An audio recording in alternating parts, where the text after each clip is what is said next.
Good evening, ladies and gentlemen. I'd like to extend a warm welcome to the Mayor, councillors, council staff and all members of the public joining us online and in person tonight. We'll be live streaming the meeting on Facebook, YouTube and the Banyule Council website. We kindly ask everyone to please ensure your mobile phones are switched off or muted to avoid any interruptions during the meeting. We'll be going live in 30 seconds. Thank you.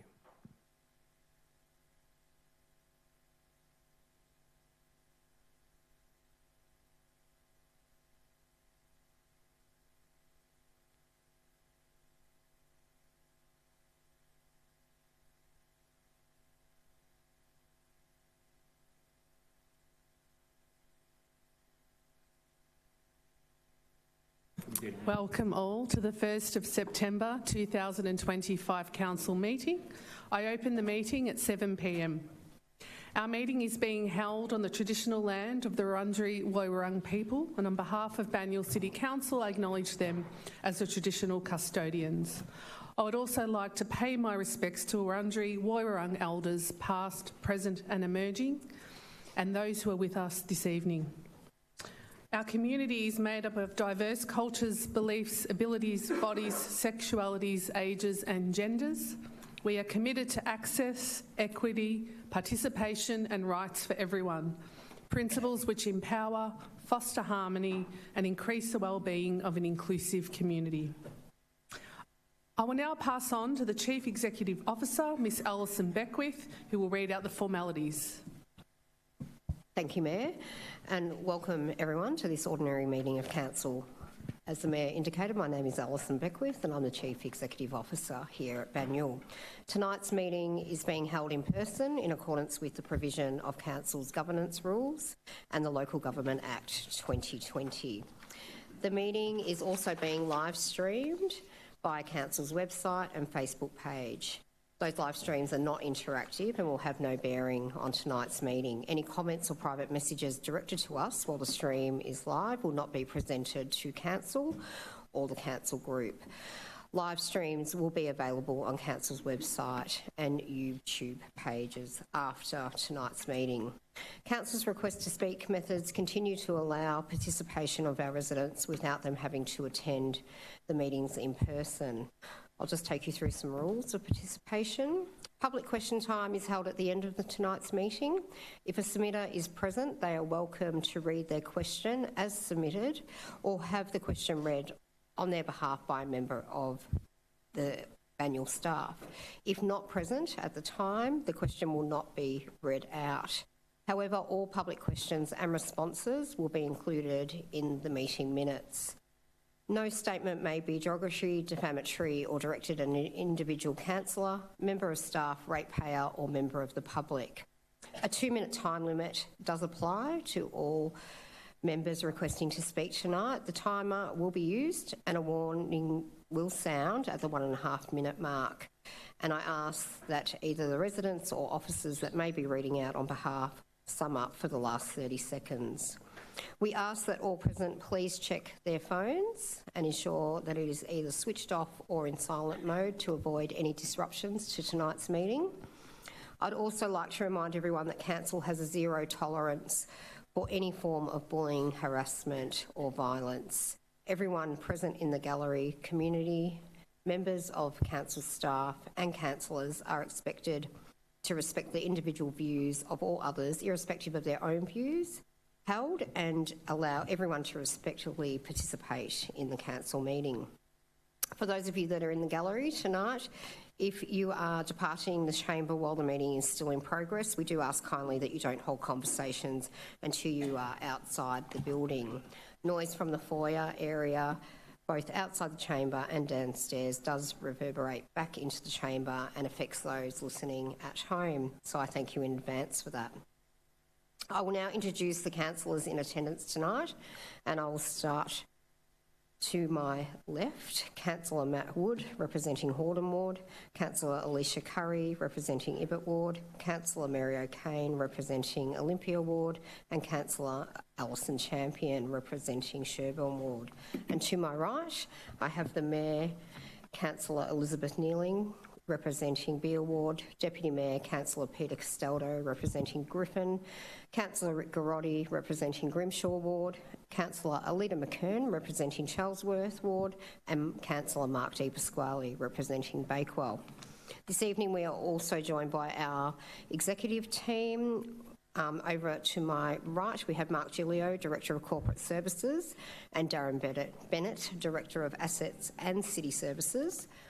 And over to the left, Natasha Swan, Director of City Development, and Joseph Tobacco, Director of Community Wellbeing.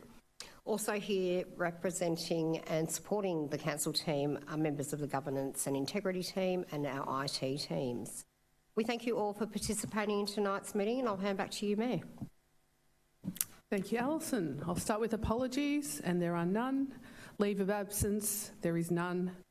Confirmation of the minutes of the ordinary meeting of council on the 4th of August 2025. Can I please have a councillor moved and moved? Councillor Curry, seconded Councillor O'Kane. I now put the motion. All those in favour? The motion is carried. Disclosure of interest for councillors. As required at any other meeting of council, councillors must declare a conflict of interest at the start of the meeting and leave the meeting when the item is presented to council. Councillors will be required to leave the meeting and return when the item has been resolved. At any point throughout the meeting, if any other councillor recognises they have a general or material interest, they can flag that at that point and then follow the same procedure. Are there any disclosures of interest? No. No disclosures. Thank you. Disclosures of interest for staff, officers that are present. I ask whether you have a conflict of interest in any items presented tonight. No. Thank you. There's no urgent business. There is a procedural motion. I'm calling for one to reorder the business of the meeting in the agenda. Okay. So to consent to reorder the agenda papers so that agenda item 6.1, Hartington's Flat Reserve Sports Field Reconstruction, is brought forward to be the first item of business with the agenda order as printed to follow thereafter. Do I have a councillor to move that? Moved Councillor Wood, seconded Councillor Champion. All those in favour? That is carried. Yeah, so we'll go to item 6.1, Partington's Flat Sportsfield Reconstruction. There is a motion. Do I have a councillor to move? Moved Councillor Wood. Do I have a seconder? Seconded Councillor Di Pasquale. Does the mover wish to speak? Does the seconder wish to speak? Yep. Any other councillor? Okay, I was just going to mention that this has been identified as requiring an upgrade due to usage, a lot of usage. It's also to improve irrigation and drainage. And, you know, these things are, you know, not the most exciting things to talk about, but this will provide recreational opportunities for our community members, our groups and our clubs. And if you haven't been there, it is a beautiful part of the municipality, surrounded by steep slope and lots of housing up top. So I would like to move this, accept this report and vote for it. Put the motion to a vote. All those in favour? Carried. Okay. Item 3.1, strategic risk and risk appetite adoption. There are no speakers on this item. Are there any questions to officers before we move a motion? No? I'm now calling for a motion. Do I have a mover? Is an amendment? Yeah. Yes? I'm waiting for a councillor to... Councillor O'Kane, you have an amendment?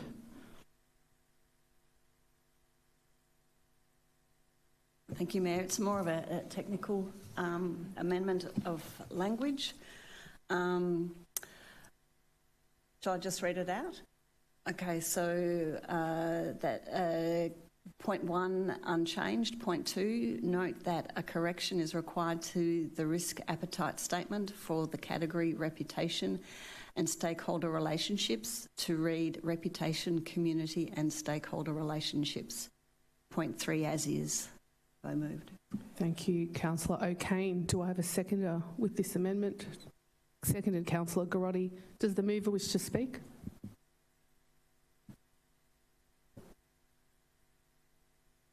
I'll just speak very briefly that we've gone through an extensive consultation process over time to identify what those risks are, and I think also introduce 4 new ones.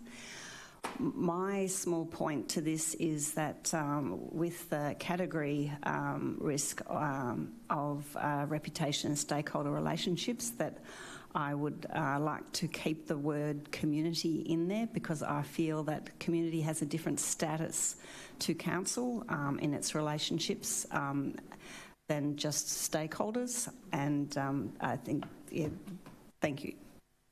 Thank you, Councillor O'Kane. Does a seconder wish to speak? Councillor Garotti. Yeah, thank you, Mayor. Excuse me. Yeah, happy to be seconding this. Look, so risk registers and risk appetites are sometimes seen as a compliance exercise for councils and agencies. But if you have a look at what we're adopting, this really does guide our decision making.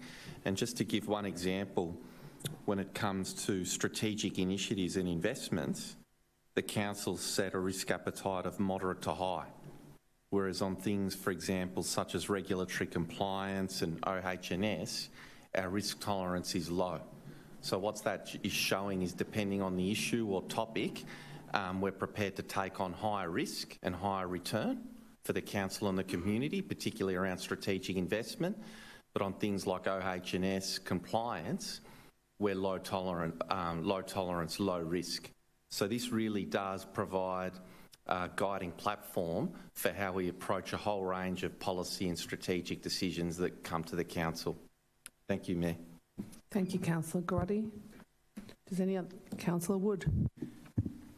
Thank you, Mayor. And just note, Councillor O'Kane spoke very well to this and to a fair bit of detail in the Audit and Risk Committee meeting with regards to including the word community, and it was unanimously supported by the ARC Committee. So happy to see that amendment in. Just quickly, in the report, there's 4 new risks identified, and they broadly speak to labour shortage and challenge to recruit staff is one of them. The second is increasing challenge in the IT environment, and specifically targeted cyber attacks. The third was changes to IR legislation, creating challenging enterprise arrangements that could lead to instability in the long term for us. But I wanted specifically to talk to the fourth, which was strategic risk 11. And it talks to insurance and increasing risk of being unable to insure in the face of growing environmental, social and governance risk. The ARC recommended a change to the wording in this, and if you don't mind, I'll just read that out. Increasing environmental, social and governance risk and insurer scrutiny leads to potential financial exposure and disruption to council operations and services delivery due to an inability to secure cost-effective or adequate insurance coverage.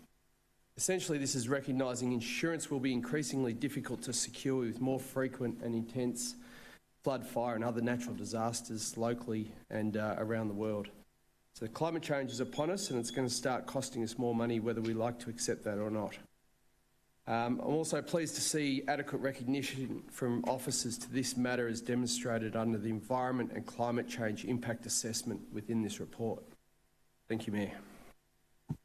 Thank you, Councillor Wood. Any other? Councillor Curry. Thanks, Mayor.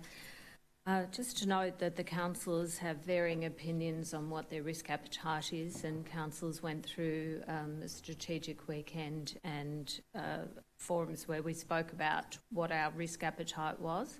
But I'm happy to say that where we found low risk appetite in things like ethical leadership and corporate governance, regulatory compliance and health and wellbeing, we found pretty much consensus across the councillor group And I think those areas are extremely important to show that what we will and won't tolerate. And so those low-risk areas are areas where we just are going to have the most impact and make sure that we comply with all regulations and do our best to make sure that we are transparent to the public on those areas as well. Thanks, Mayor.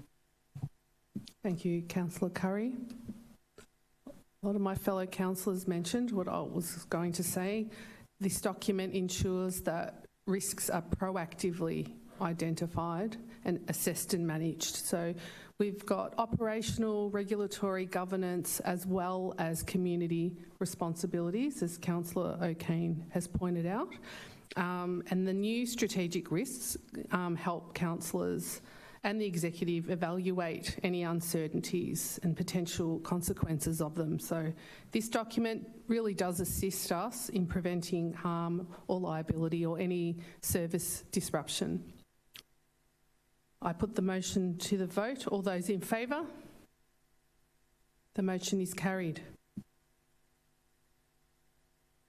Item 3.2, Annual Modern Slavery Statement. This is a voluntary statement. There are two speakers on this item. Melissa Murphy-Webster from Watsonia North will address Council via a pre-recorded video message and is for the recommendation. Banyule Council appear to continue overlooking the human element of the energy transition. This raises serious concerns about the authenticity of the Council's commitment to ethical governance, including its modern-day slavery statement. Once again, I urge the Council to consider the broader human rights implicated in the association supply chains behind electrification. In the Democratic Republic of Congo, approximately 74% of the world's cobalt is mined there. It is estimated that up to 40,000 children are involved in hand-dug cobalt mining, with widespread reports of forced labour, violence and displacement. In Afghanistan, under Taliban control, they hold an estimated $1 trillion in mineral resources, including lithium. This is critical for vehicle batteries. Labour conditions in these mining operations are reported to be harsh, dangerous and unregulated. China has over 1 million Uyghurs in Xinjiang. They are subjected to forced labour in production of polysilicon. This is a mineral that accounts for over 40% of the global solar panel trade. Additionally, these operations contribute to ecosystem destruction, water pollution, and the erosion of Indigenous rights. These issues are not isolated. They point to a systemic failure in global supply chains that are driving towards net zero, without sufficient regard for human cost. Widespread corruption, exploitation and environmental degradation in these regions must not be ignored under the banner of climate progress. What will it take for Banyule Council to seriously investigate and respond to these well-documented atrocities? Will the pursuit of net zero emissions continue to override the ethical obligations we have to protect human rights? It is not enough to declare a policy or principle. Authentic leadership is required follow-through, transparency and the courage to confront uncomfortable truths, even when they challenge popular narratives.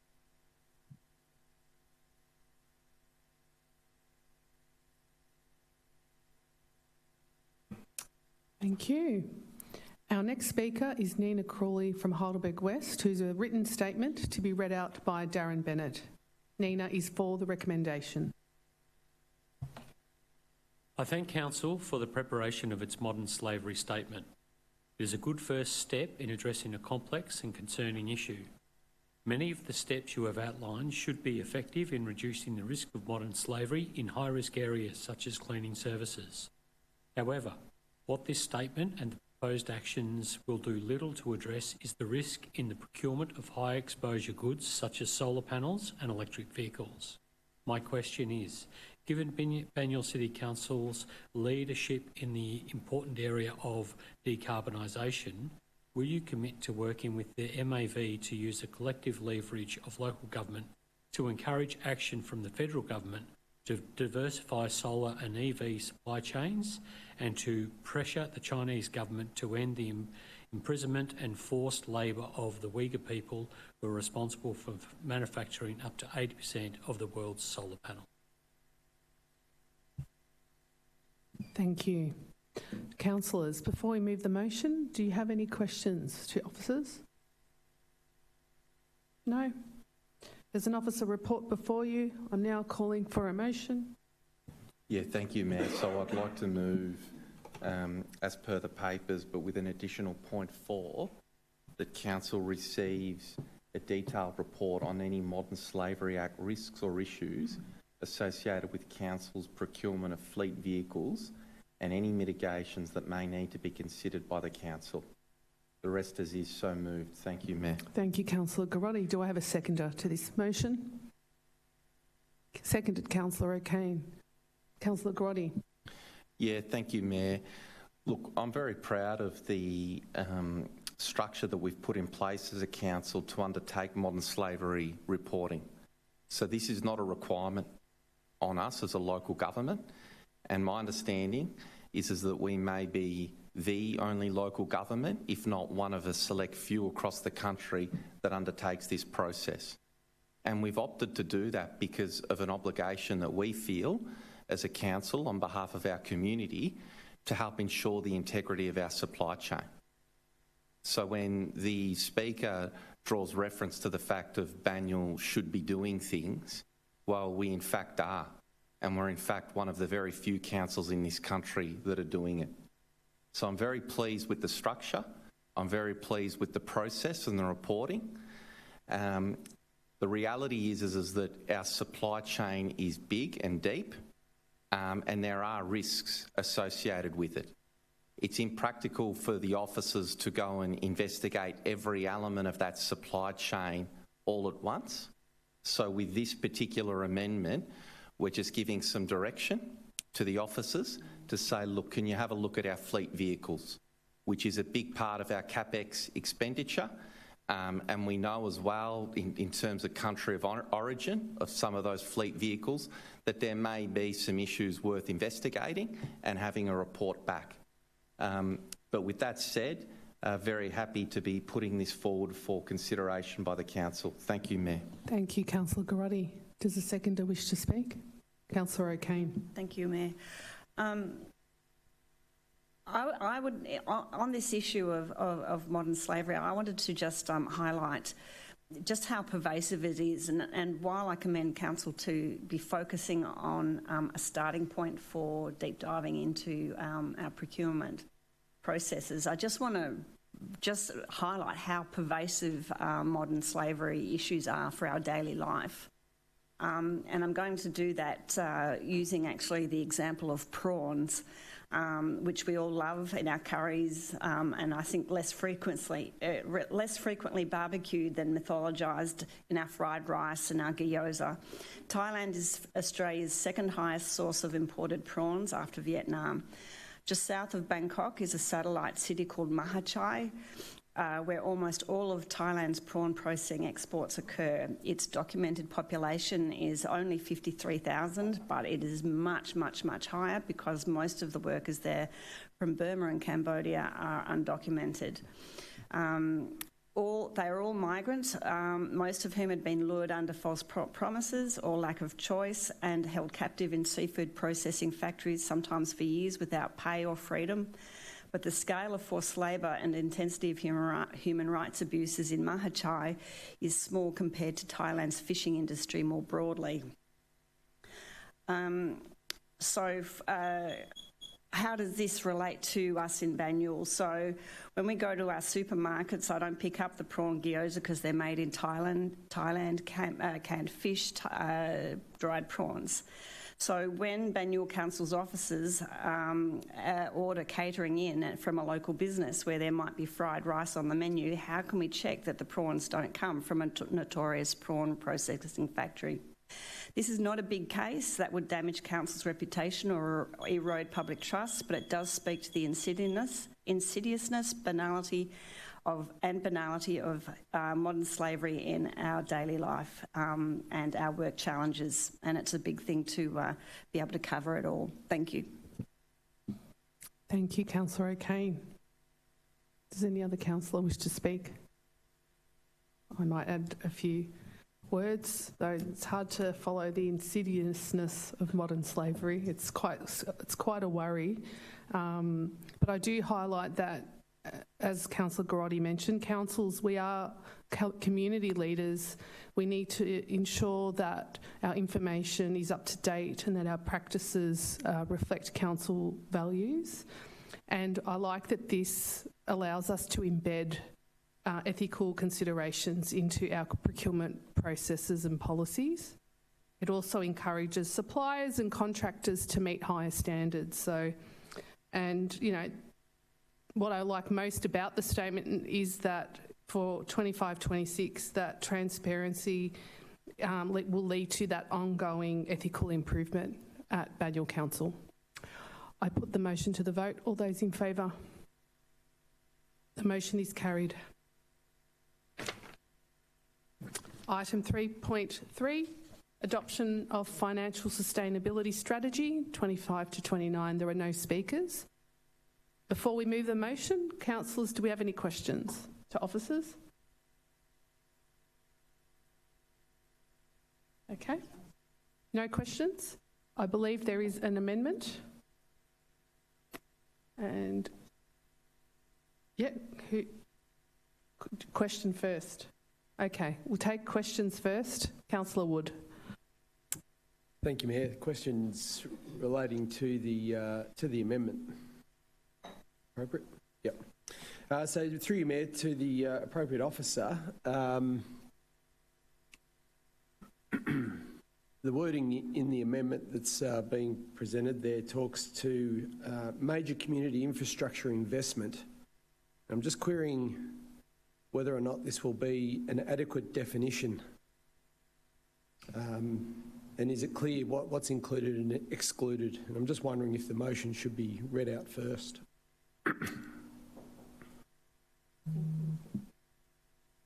Yeah, I think we can read the amendment first. So, Councillor Garotti, would you like to take us through the amendment? Yeah, thank you, Mayor. So I'd be moving that Council adopt the financial sustainability strategy at attachment 1 with the following amendments. A, the target on borrowings to read as follows: restrict debt financing to major community infrastructure investment, and the preference that any debt finance undertaken is via Treasury Corporation Victoria and includes options for early payout of the loans. B, the target on continuous improvement to read as follows: conduct 4 cross-organisational process reviews and 12 local level reviews per annum with an aim of achieving productivity improvement or saving of 1% per annum. And C, ensure that the 2024-25 financials in Appendix B include the actual 2024-25 audited figures once available. The rest as is. Thank you, Mayor. So moved, Councillor Garotti. I'll continue with your question before I take a seconder. Yeah, apologies for that, Mayor. So with regard to the wording in 1A, the definition of major community infrastructure investment to the relevant officer, my question is this an adequate definition, and are we clear on what would be included and excluded? Okay, I'll go to the Director of Corporate Services. Thanks for the question, Councillor Wood, and through you, Mayor. The word infrastructure suggests or makes an inference that it's for capital works, works of capital nature only. When we refer to infrastructure at council, we talk about things like roads, buildings, the major infrastructure that is of a fixed nature or capital. So I think using the word major infrastructure, community infrastructure, is adequate in this and doesn't include things like of an operational nature. So yeah, I think that's an appropriate definition. Any follow-up questions? No, Councillor Wood. Any other questions? Do I have a seconder to the amended motion? Seconded, Councillor Wood. Councillor Garotti, do you wish to speak? Yeah, thank you, Mayor. Thank you to officers for working with the council to develop the strategy. I think it's a good strategy, and good for us to formally document and clearly document a range of initiatives that we have in place and aspire to have in place to maintain the long-term financial viability of the council. One of the things that we've included in the strategy is a target to generate a minimum $35 million per annum in cash from operations, growing at $1 million per annum to fund our capital program. And that's really bare minimum that we need to do, given that we have a capital program that will often exceed $40 or $50 million a year. So that's one key strategic direction. There are many in the document.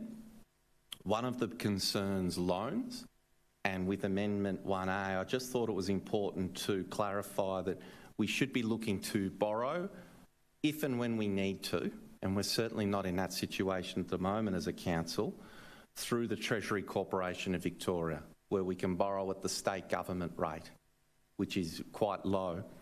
One of the learnings that we have from the past, from a previous council many years ago, was they locked in a long-term loan of 25 years at a high interest rate without the option for early payout. And that's hindered the council and restricted our ability to utilise our working capital to get a much higher return for the ratepayer. So that's why we're now clarifying that if we ever do borrow, we should be looking for early payout.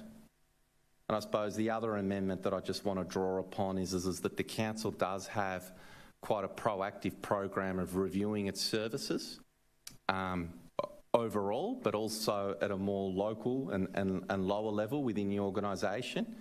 And I just thought it was appropriate to attach a target to that, a 1% productivity or efficiency dividend. Because hopefully through that level of recurrent saving, plus the rate cap, plus some of the other strategies that we've articulated in the strategy, such as strategic investment in property, those things coming together are the key ingredients, if you like, for how we continue to be a sustainable council financially, while delivering on all the expectations that the community has of us, both in terms of services and in infrastructure. Thank you, Mayor. Thank you, Councillor Garotti. Councillor Wood. Just thank officers for the work here, and Councillor Garotti for his amendments here. I think they're very sound. Thank you. Thank you. Any other councillor wish to speak? Put the motion to a vote. All those in favour? The motion is carried. Item 3.4, adoption of communications strategy. There is one speaker on this item. Pippa Griffith from Ivanhoe East will address council in person and is speaking against the recommendation. Thank you, Pippa. Thank you. I'm asking you to delay adopting this strategy until some fundamental issues with it have been resolved. The advertising of this consultation was inadequate, in itself poor communication, as evidenced by very disappointing 42 responses. Given that many people have an opinion about council in your communication, that is a really low response rate. So why was that so low? I've asked several people what they would think if they saw Connecting Banyule, which this consultation is called. I generally got blank looks because connecting could mean several different things. No one mentioned communication. And it was not in the banner, a very poor editorial decision automatically excluding everyone who relies on the banner for council news. I often hear, I don't know what's happening around here anymore. I wish we still had a local paper. The banner isn't the Heidelberger, but it is better than nothing.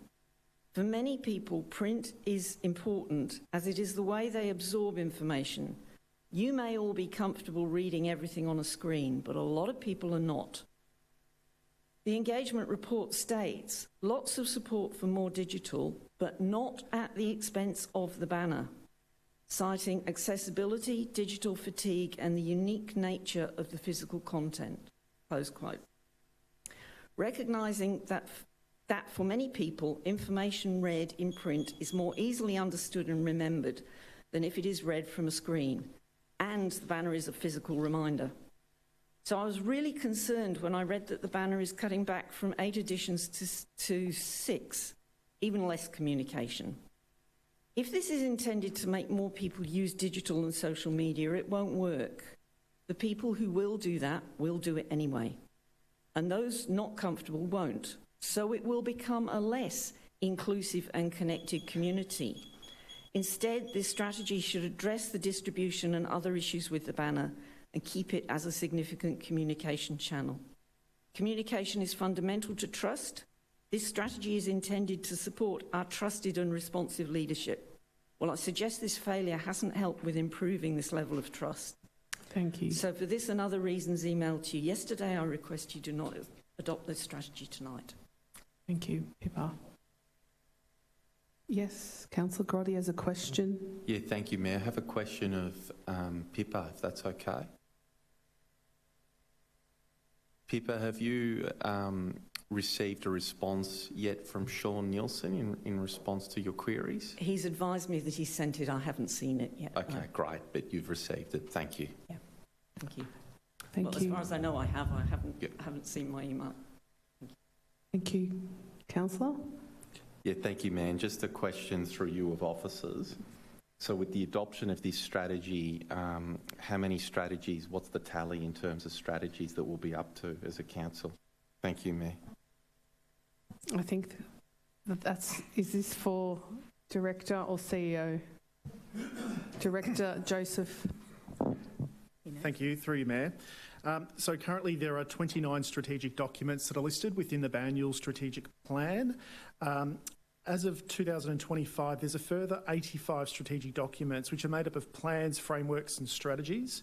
And of those, 59 are current, with the remainder expired. Thank you for your question, Councillor Grotti.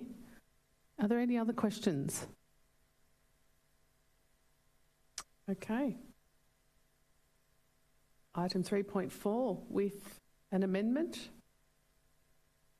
Councillor Curry, could you please take us through this amendment? Thanks, Mayor. Starting with point 2, endorse the Communication Strategy 2025 to 2029 as provided at Attachment 1 with the following amendment. A, add the following action to the internal capability and tools theme of the action plan. Explore new methods and approaches for using community languages in council communications. And point 3, make publicly available the results of the 2024 communications survey that influenced the development of this strategy, after removing any personal information. So moved, Councillor Curry. Seconded, Councillor Grotti. Councillor Curry, do you wish to speak? Thanks, Mayor. Thanks, Pippa, for writing to us, and I had a conversation with you a couple of days ago on this as well. I think it was a bit of a mistake not including the detail from the communication survey in 2024. So Council's strategy is relying heavily on this document. It had over 500 responses.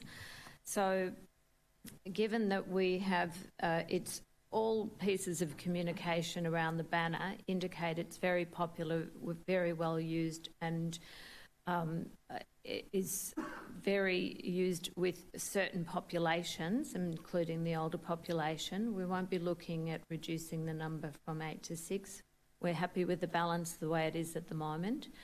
The strategy did explore whether that number could be reduced, but I think every piece of communication, including the Banyule Satisfaction Survey that came out earlier this year, indicated that the communication and consultation 33 comments was one of the highest, so it's very important to Banyule community. And it's noted that the satisfaction with the Banyule banner was notably higher than the metropolitan average satisfaction for their printed equivalent. So I'm supportive of this strategy. I understand that there were a few teething issues. We should be recommending that those surveys that implement the plan should provide that transparency and come to council in that documentation. I'm also going to ask that we put it up. It'll be on Shaping Banyule and perhaps with the minutes for this meeting. But other than that, I don't see a reason to delay the adoption of the strategy because we've got important points in the strategy that we want to start rolling out. Thanks, Mayor. Thank you, Councillor. Does the seconder wish to speak? Yeah, thank you, Mayor. So thank you to Pippa for your questions, and we really did, they were quite valuable. We did reflect upon them. We got very good quality advice from our communications manager that gave us assurance to move forward tonight with adopting the strategy. So I certainly encourage you to have a look at that email and raise any further follow-up with us. Yeah, really comprehensive strategy. 2A just speaks to a theme actually that the Mayor and I picked up in consultation with a couple of communities in Banyule around those that engage in language other than English, and just ensuring that there's a clear theme in that within the communication strategy, so it's something that the officers are aware of and can consider in their approach going forward. And I suppose the other observation is that the strategy does continue our commitment to print. So 8 banners and 3 ward newsletters. 6 banners, is it? 4 newsletters and 8 banners. So that's effectively a cycle of 1 a month. And we've had conversations internally, and colleagues and perhaps colleagues in the past have queried the need for print. And my feedback has been, well, when you go to the election, why don't you try running for election without putting out any printed material? Print works, and we know that. So very happy to be moving forward with this strategy. Thank you, Mayor. Thank you, Councillor Garotti. Does any other councillor wish to speak? Councillor Di Pasquale. Thank you, Mayor. Yeah, just a comment. In reading the survey, which is point 3, I was actually quite interested that the banner has... I was quite surprised that the banner was so popular. It's our most popular publication. Can't recall that it was that way in the past, although I do remember us going through a process with our communications team of simplifying it and, making it more a readable publication rather than what it was in the past. And I think that has worked very well. So, Sean, to you and your team, I think that's a testament to the uptake and the work that has been done there. And also just noting respondents to the survey as well, the high increase in Greensborough residents taking part in the survey as well. So topping the table there. So thank you, Mayor. Thank you, Councillor Di Pasquale. Councillor Deputy Mayor. I just want to reiterate, I'm agreeing with all of the councillors that have spoken so far. Thank you, Pippa, for your contributions. As always, they're detailed and draw our attention on important things, so thank you.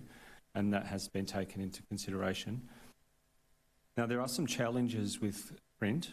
I'm going to talk to those as well, because it's not all good for print, because while we might know that there's where all the letterboxes are, we don't know and we don't have confidence in who's delivering them often.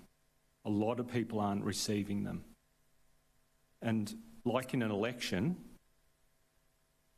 we want to make sure when you're handing out leaflets that it gets to every leaflet box. So you have to have confidence in your delivery team. We've gone from one to the next to try and get deliveries to our community, and it's very difficult. But also on the election, you don't have everyone's email address, and you can't stop everyone from putting it in spam. So it's quite a different situation on why it's done in election, and there are complications to print. And so it is a challenge for us. And while we do our best to make sure that everyone gets pieces of communications, it is an ongoing challenge and getting more difficult. Thank you, Councillor Castaldo. Councillor O'Kane. Thank you, Mayor. I recognise improving the general resident population's awareness of council work, policies, services, activities is one of the most difficult tasks of any council team. And outside paying rates or bringing bins in and out, most community members do not engage with council unless they experience something negative has happened to them or they attend a festival or event.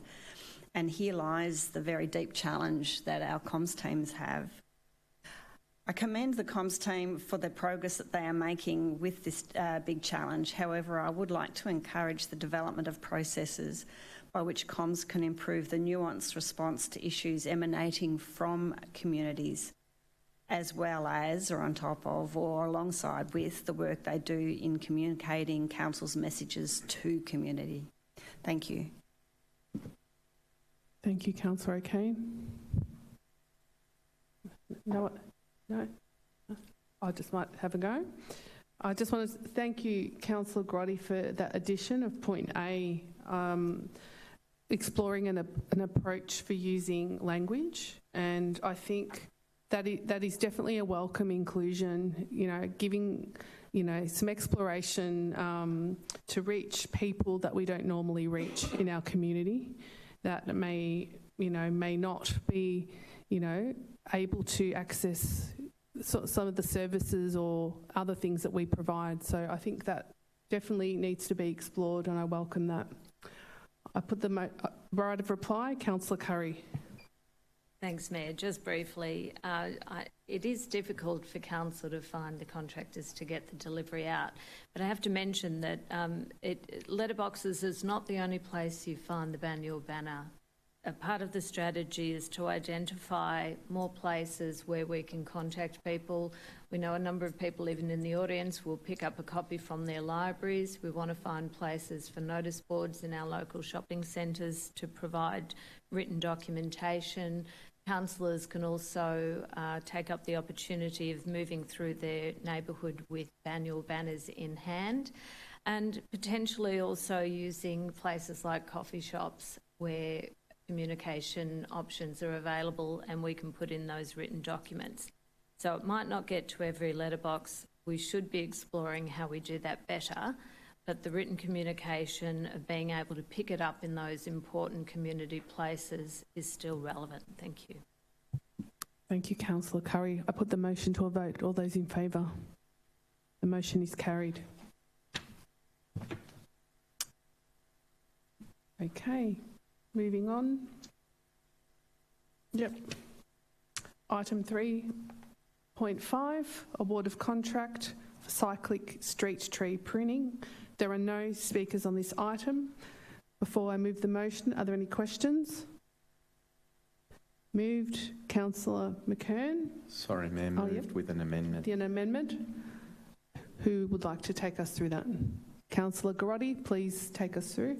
Thank you, Mayor. I think Councillor McKern will be moving, but happy to go through the amendment. Point 5, request a further report to Council on the feasibility, benefits, risks and cost implications of insourcing components of Council's open space tree pruning programs, including parks and reserves, council facilities, playgrounds and car park. Thank you, Mayor. So moved, Councillor Grotti. Seconded. Moved, Okay. We're changing it up. So thank you for taking us through the amendment, Councillor Grotti. Moved by Councillor McKern with that amendment. And do I have a seconder? Councillor Grotti. Seconded, Councillor Grotti. Okay. Councillor McKern, do you wish to speak? Thank you, Mayor. And I might just provide a little bit of an explanation to the amended motion that does pertain to Council's public open space areas and not cyclic street tree pruning, which is what this particular item is addressing, a contract for cyclic street tree pruning.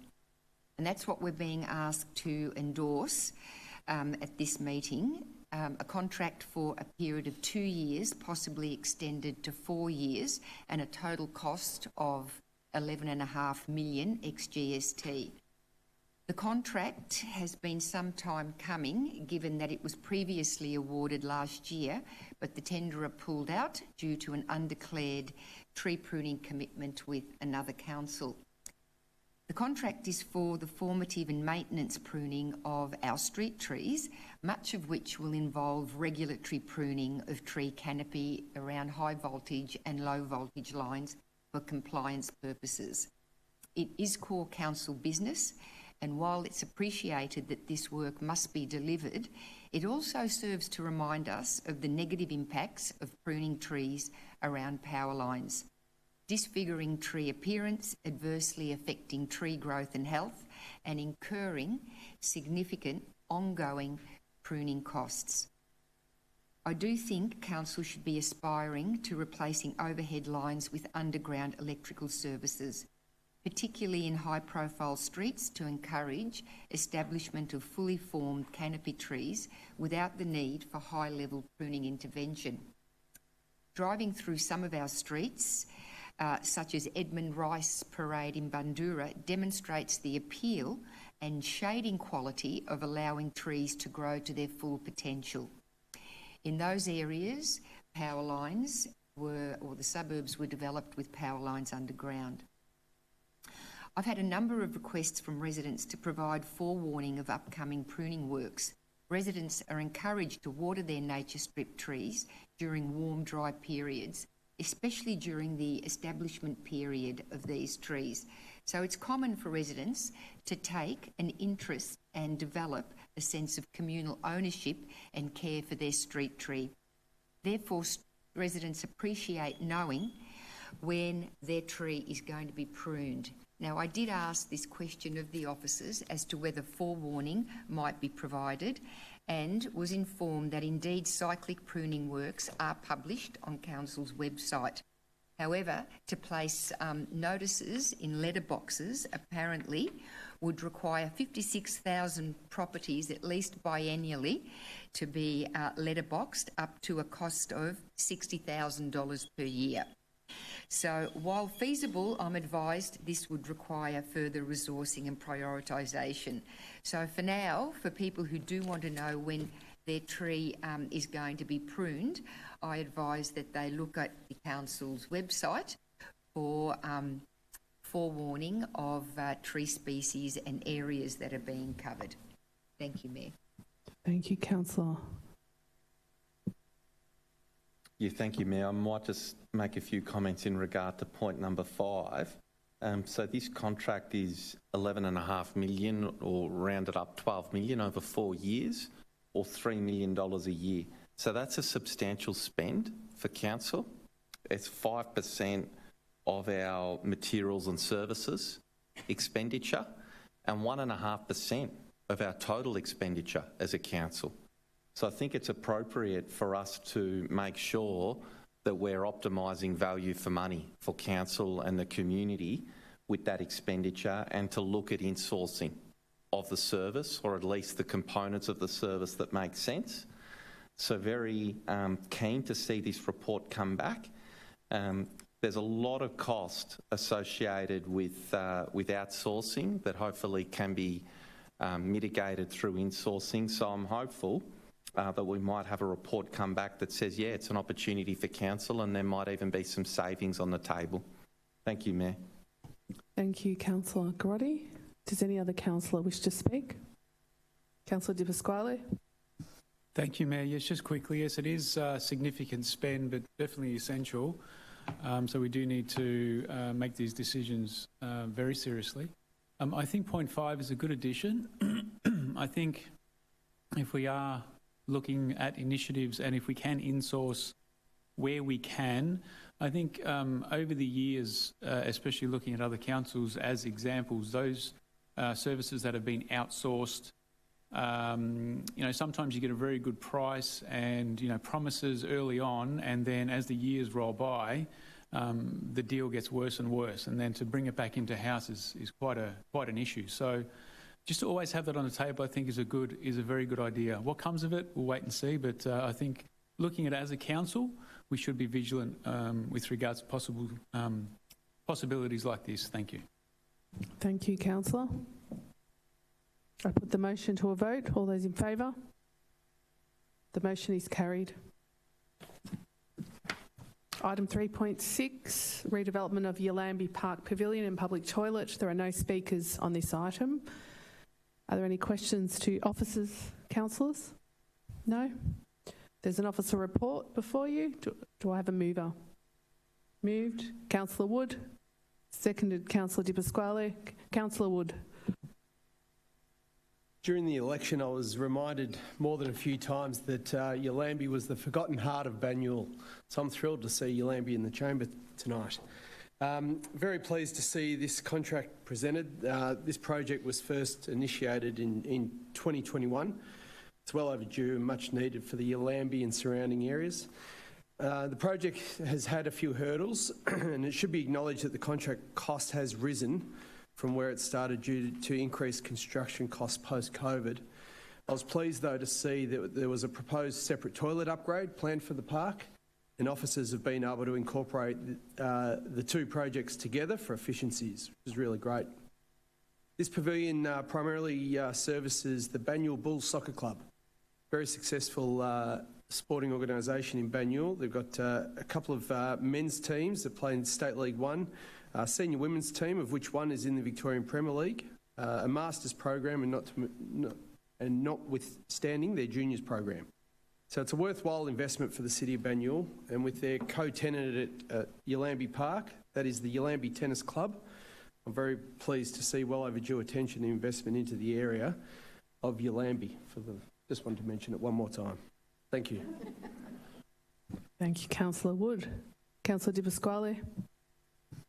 Well done, Councillor Wood. This is yes, this is going to be a great addition to this area here. Long time coming, but it's the facilities of the past, years ago, they were highly used.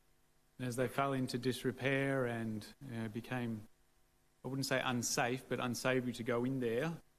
You go there and the windows would have the mesh all over them for vandalism, and just wasn't really a nice location to be in. So it became an area where people just wouldn't go, just wouldn't use the facilities. So this is going to be a fantastic addition. It is on the path network, the shared path network, which leads pretty much directly out of our municipality. So people riding into our municipality will come in and they'll see this as part of the first sort of, gateway into our municipality, good facilities, and they can use those paths as they travel through our area and back to their own. So, I think this is great. Well done. A great representation of the community.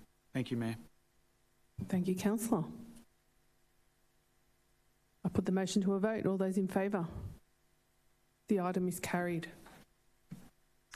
Item 3.7, reconstruction of Partington's Flat, Reserve Sports Field.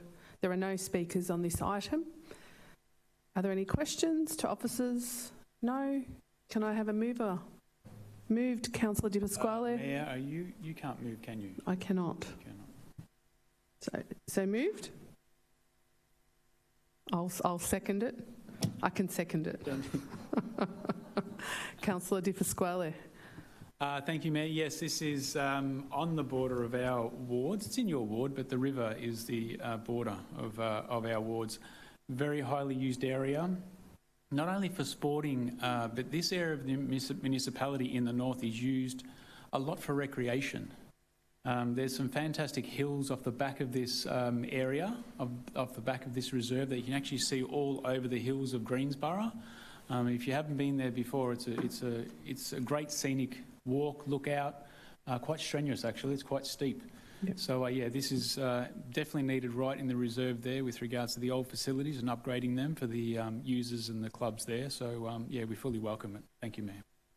Thank you, Councillor Di Pasquale. And you mentioned what I was trying to mention before at the beginning of the meeting. It is definitely a scenic, unusual space with a soccer pitch at the bottom. So it is, as Councillor Di Pasquale mentioned, it is an important community space. It's an area that has active and organic or unstructured recreation, and the pitch itself is tired and difficult to play on, as I've heard from the club. So, just to mention the actual item, it's good that the best and final offer was sought out from the tenderer, so I'm very happy to support this. Does any other councillor wish to speak? I put the motion to a vote. All those in favour, the motion is carried.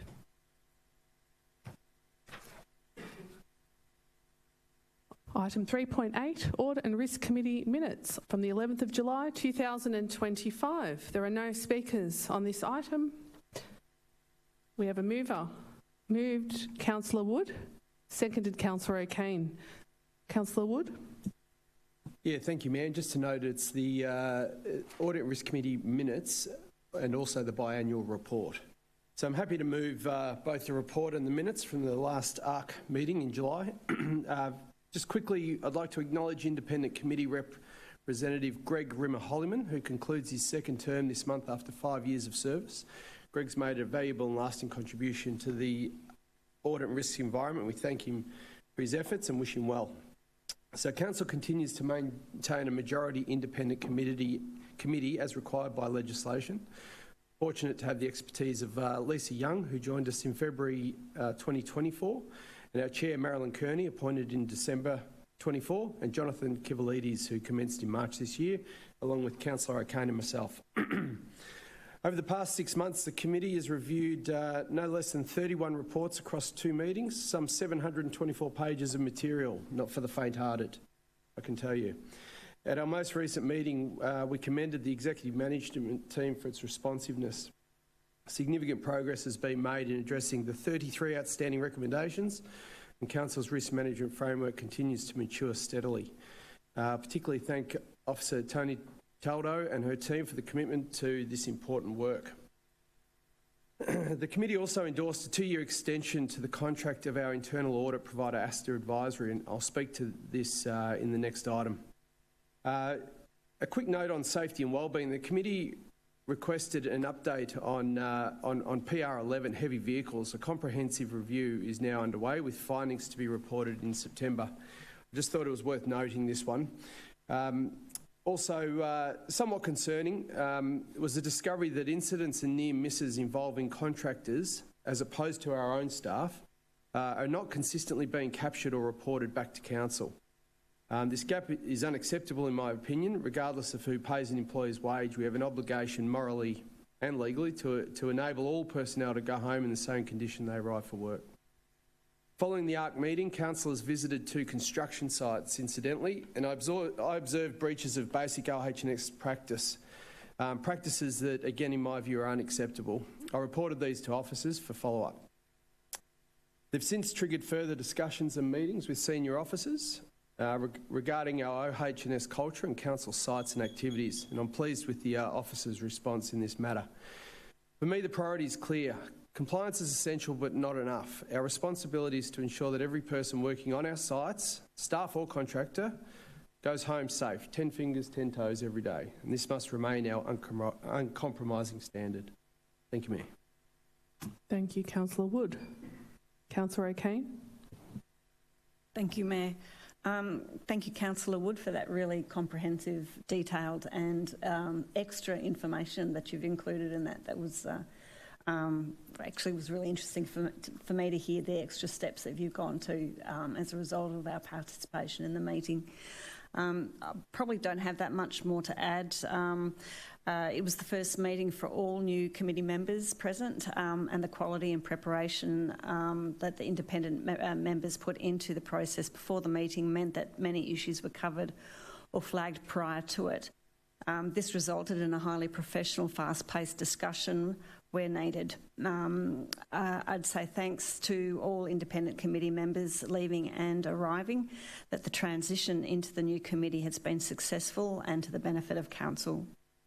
As in April's meeting, assessments of reports both prior and during the meeting operated at a highly technical and procedural level of scrutiny, and independent committee members were generally satisfied with officer responses. And just a couple of things to note from discussion, that the independent auditor Asta's assessment of the internal audit plan with senior officers and the advice to focus on Banyul's forthcoming review of its contract management system and the framework to reflect Banyul's experiences and not just that of the sector, I thought was interesting.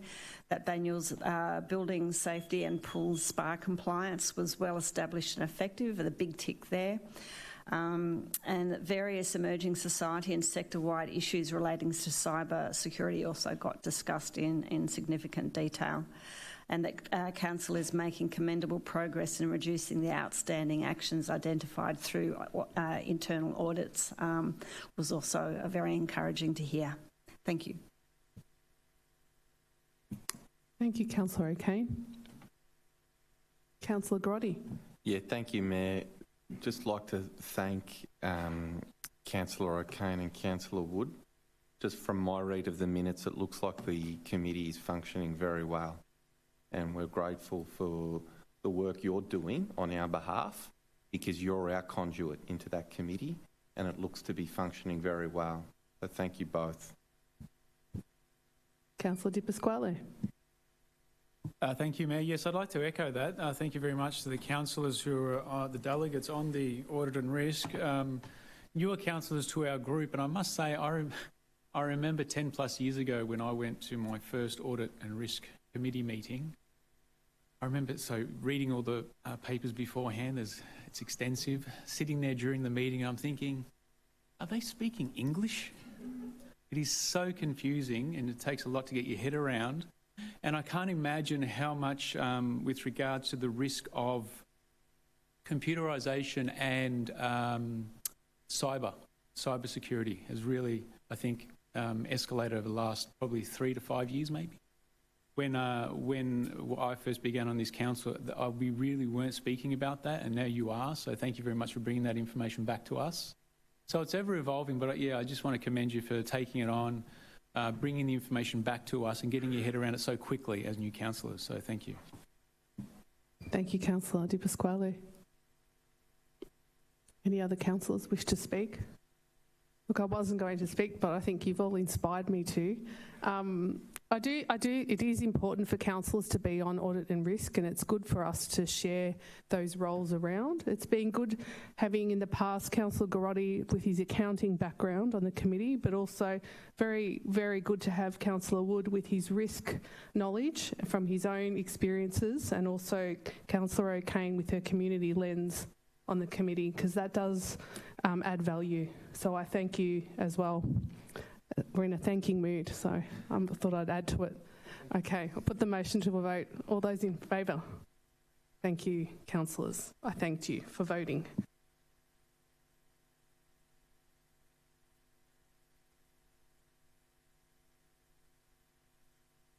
Okay, item 3.9, extension of contract. That'll calm it all down, a contract for the provision of internal audit services. There are no speakers on this item. Are there any questions? No questions, but would you like to... Oh, question. Councillor Garotti. Yeah, thank you, Mayor. I do have a question. It's for... happy for either the director or the councillor delegates to answer it, but the report was very favourable of ASTA Advisory, and I didn't see any reflection of any constructive feedback or areas they can improve. So just a question, was that considered by the Audit Committee in terms of where ASTA can lift their performance? Thank you, Mayor. Thank you, Councillor Garotti. Who would like to answer? Director of Corporate Services. I'm happy to take that, thank you, Mayor. Because we do have regular contract meetings with ASTA to give them feedback on their performance, and I think there wasn't a great deal of areas that they needed to improve, but I think sometimes the timeliness have had a couple of occasions where they could have improved their timeliness on reporting back to council officers, but it wasn't significant enough to then have that as a big issue. Thank you. Thank you. Any other questions? Councillor O'Kane. Can I just make a quick comment? Thank you, Mayor. My recollection, and correct me if I'm wrong, of course, of our discussion around that was that that the relationships were working really well, that you're making significant progress, particularly in addressing recommendations. And so the conversation turned more to the point of that the reviewing of the term and tenure process would actually be the process by which not so much more constructive feedback would be given in this particular case, but that there would be renewal and new eyes coming to the system as well, so it wouldn't get stuck in this kind of favourable position, if you get what I mean. I'm sorry I wasn't very clear on that, but yeah. So that was answering Rick. Councillor Garotti. Councillors, do I have a mover? Moved, Councillor Wood.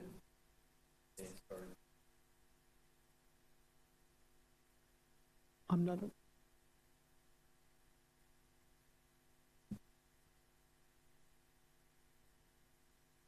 I will ask Councillor Garotti, could you take us through this amendment? Just a amendment to point number 2, that we're accepting the Audit and Risk Committee recommendation, and then as is. Thank you for highlighting that, Councillor Garotti. Does the mover accept this amendment? Yes, certainly, Mayor. Thank you. And do I have a seconder? Seconded, Councillor O'Kane. Councillor Wood. Yeah. Thank you. Sorry, Councillor Garotti, I forgot about the amendment that was coming through. And so, yes, with regard to the internal audit provider, Astor Advisory, who I believe are changing their name to Pitcher Partners, the committee endorsed a 2-year extension to the contract. So the external committee members commended the consistently high quality of audit reports delivered by Astor, noting that they compare favourably with reporting seen in other organisations. I thought that was important. As a committee, we stress the importance of ensuring audit scopes are tailored to Council's specific needs rather than adopting a generic approach.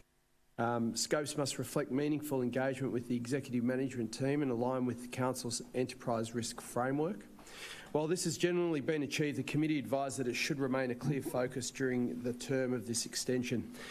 There's also strong mutual praise between Astor and the EMT at our last meeting, and whilst positive working relationships are important, I made the point explicitly to the CEO in our closed session and to the EMT and publicly to Astor that caution must be exercised to ensure familiarity does not lead to complacency.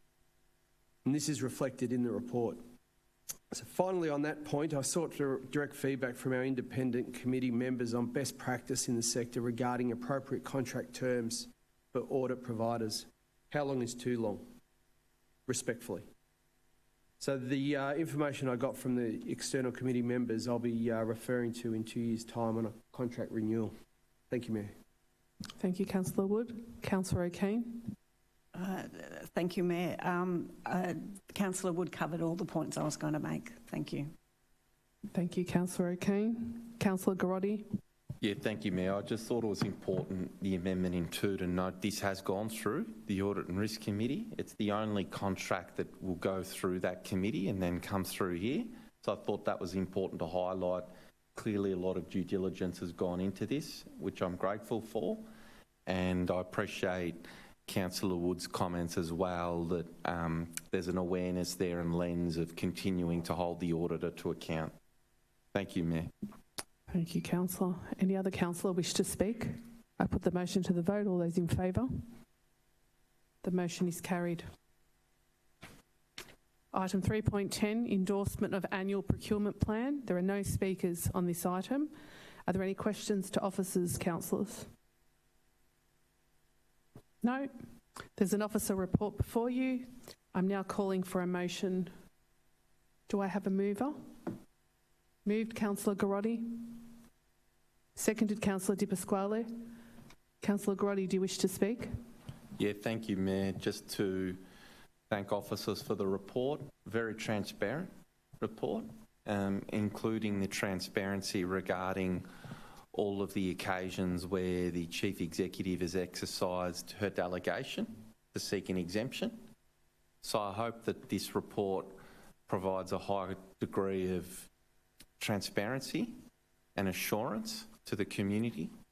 I think it's very rare to have that level of transparency back to the community around every occasion an exemption's been exercised. So thank you to the officers for that, and keep up the good work. Thank you, Mayor. Thank you, Councillor Garotti. Councillor Di Pasquale. Thank you, Mayor. Yeah, this is the foundation. So this plan is the foundation for how council gets services and gets contractors to do the work that needs to be done on behalf of the community. It's very detailed. Anyone can look at it and see how the procurement process works. I think many years ago, I think councils were tainted as, you know, if you've got to be in the know to get jobs for council, etc., and you know, they give, you know, jobs to, you know, their friends and things like that. You know, I wasn't around in council chambers at those times, but looking at it these days, there's really no opportunity to do anything like that. Everything is above board these days. Everything is procured correctly, tendered. If anything is done untoward, it's very risky, very risky. So yeah, I'm very confident voting on this tonight. Thank you, Mayor. Thank you, Councillor Di Pasquale. Does any other councillor wish to speak? So this plan allows council to drive the best market approach, just to summarise it, which means also, I'm hoping, the best value for money. And I do like the proactive approach that this encourages. I put the motion to a vote. All those in favour? The motion is carried. Item 3.11, the Victorian Electoral Commission report for the general election of 2024. Keith McLaughlin from Eaglemont has a written statement to be read out by Natasha Swan. Keith is against the recommendation. Thank you, Mayor. My name is Keith McLaughlin. I was a candidate for Griffin Ward in the 2024 council election. Brackets, I received approximately 35% of the vote. Councillor Peter Casaldo received approximately 54%. End of brackets. As a candidate, I enrolled in July 2024 and received the VEC voters roll and the CEO's roll. Total enrolment for the Griffin Ward was 10,143 electors, comprising both rolls. The CEO's roll contained approximately 60 voters. The DEX/VEC advised me that all candidates' products undergo rigorous quality assurance before release and that each council's voters roll is the result of months of preparation and is certified by the registrar for use in the 2024 local government elections. Historically, I understand the CEO's roll has been significantly larger, reputedly up to 1,000 in prior elections, according to a previous candidate. The CEO's roll is a council responsibility and is intended to include non-resident property owners in Banyule and non-resident tenants who are responsible for paying council rates, for example, under commercial leases. Each property and each eligible lessee may be entitled to up to 2 votes. It appears that around June 2024, the continuity of enrolment on the CEO's roll changed and the number of voters reduced markedly. When I inquired, the VEC referred me to the Local Government Act Amendment Governance and Integrity Act 2024 and its fact sheet outlining various administrative amendments affecting council elections. However, I could not locate a clear explanation of changes specific to the CEO's role in those materials. My concern is that voters, council and candidates may have had little notice or time to respond. Accordingly, I respectfully ask council to advise and include the following in the 3.11 report. Does council actively maintain the CEO's role or does it rely on requests for inclusion, and what number of voters are on the CEO roll for each ward? In 2024, did council remind existing CEO roll voters they must enrol before each 4-yearly election? Thank you for the opportunity to raise this matter. Thank you. Are there any questions to officers? Councillor Curry. Thanks. Of the respective director or potentially to the CEO, could we have an explanation of what the CEO's role is? It's part of the electoral role, which the CEO manages. And could we have a response to the Speaker's comments, please? To the CEO. Yep. Thank you for the question, and through you, Mayor. The Local Government Act 89 requires councils to automatically enrol non-resident ratepayers who own property but do not live in the council area, and that's what's considered the CEO role. So we maintain that list, and then we actively send out letters to property owners. So in 2024, we actually sent out over 10,000 letters to people that we thought were non-residential owners.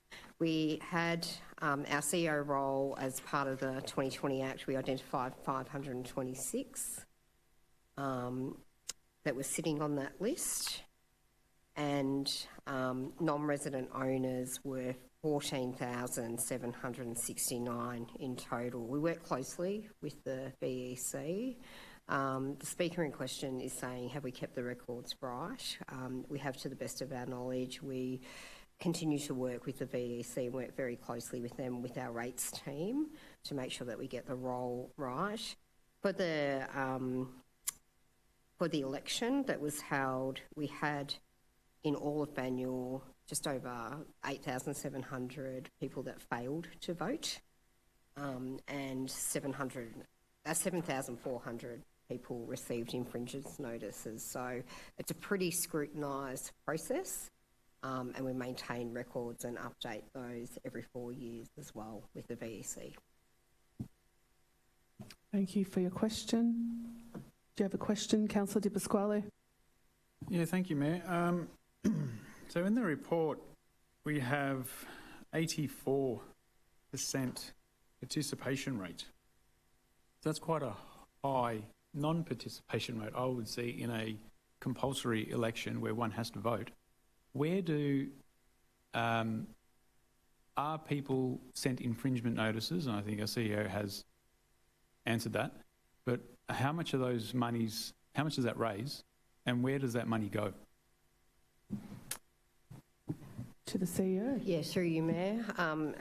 So the VEC are responsible for raising the infringements, and they've raised 7,406 infringements to date. Of those, Council has been advised that the VEC has 5,138 of those infringement notices that are yet to be paid, and that is referred to Fines Victoria, but the money comes back to Council. Thank you for your question. Any other questions? There's an officer report. Do I have a mover? Moved, Councillor Grotti. Seconded, Councillor Champion. Councillor Grotti, do you wish to speak? Yeah, thank you, Mayor. Just to acknowledge the Speaker's comments, because it's something I identified during the election. There was a change in previously, if you were a ratepayer who lived outside the city, you were automatically on the roll. Now, if you're in that case, you have to proactively contact the council to be on the roll, and that resulted in a massive reduction in the number of non-resident ratepayers on the roll. I do think that there is a responsibility for the council to potentially be a little bit more proactive around our communication with that cohort in the future, because I think a lot of that cohort may not have been aware of the change. But with that said, I think overall it was a pretty successful outcome for Banyule. 15% non-voting does sound high, but 85% is reasonably good by the standards of most state and federal elections. So just like to acknowledge that and to thank the officers for providing this report. Thank you, Mayor. Thank you, Councillor. Does a seconder wish to speak? Thank you, Mayor. Yes, I'm intrigued by the seconder. The seconder does not wish to speak, but you may speak. I'm intrigued about the 15+% who don't vote and what it is that is going through their mind if they are going to receive a fine, if they know they're going to receive a fine. I wouldn't like to go forward with a survey of finding out why they didn't vote, but I'm just very intrigued. And possibly in the future we could possibly look at that to get more people to turn up to fill out their postal votes rather than, because it's not attendance anymore, it's postal votes. So it couldn't be easier. Thank you, Mayor. Thank you, Councillor Di Pasquale. Does any other councillor wish to speak? Councillor Curry. Just quickly, and in response to what other councillors have said, one of the reasons for the reduction of people voting was actually explained to me by people that had missed the date. So the postal vote closed on the Friday, but the technical date for the election was the 26th, I think it was, which was the Saturday. And so if you decided that you could go and post in person on the Saturday, you'd already missed the deadline, and that was a problem. And I think that needs to be looked at for the next election, that we need to keep an eye on when that election date is closing. For those people that like to go down for their snag or their hamburger on the day and discover that there was no such thing and that they missed out on voting was pretty problematic. I got a lot of comments from people that wanted to vote and weren't able to. Thanks. Thank you, Councillor. Does any other councillor wish to speak? I'll just make a few comments. Council, we wrote to 10,000 people who were previously enrolled that are non-residents, but unfortunately you still do get, you don't get 100% of people voting. 84% is good participation and just over the state average. So I think it's also good to see that informal votes were lower as well in Banyule than the state average. So just wanted to highlight that. I'll keep it short, so I'll put the motion to a vote. All those in favour? The motion is carried. Item 3.12, record of councillor meetings. Do I have a mover? Moved, Councillor Champion. Seconded, Councillor Curry. Put the motion to the vote. Okay, Councillor Curry. Just unusually, I'd like to speak to this item. So I just want to recognise that on the 11th of August and the 18th of August, Council had extended invitations to a number of MPs, which included Kate Thwaites, the federal member for Jagga Jagga, Vicky Ward, who's the state member for Eltham. We had Shadow Minister for Local Government, Beverly MacArthur, and Shadow Minister for Industry and Economic Growth, Richard Welch. We're very grateful for those attendances. We did put to them Banyule Plan priority, and we also spoke about our advocacy positions. Councillors brought their questions and comments, and so we pushed them pretty hard. We spoke about our housing reforms, North East Link, advocacy and funding opportunities, all important. So previous meetings have occurred with other MPs. We will continue to extend those invitations to MPs, and we're very grateful for their time and gratitude for the members that take the time out of their busy schedule to come and visit us, and we hope for further visitations prior to the next year's election. Thanks, Mayor. Thank you, Councillor Curry, for highlighting that. I put the motion to the vote. All those in favour?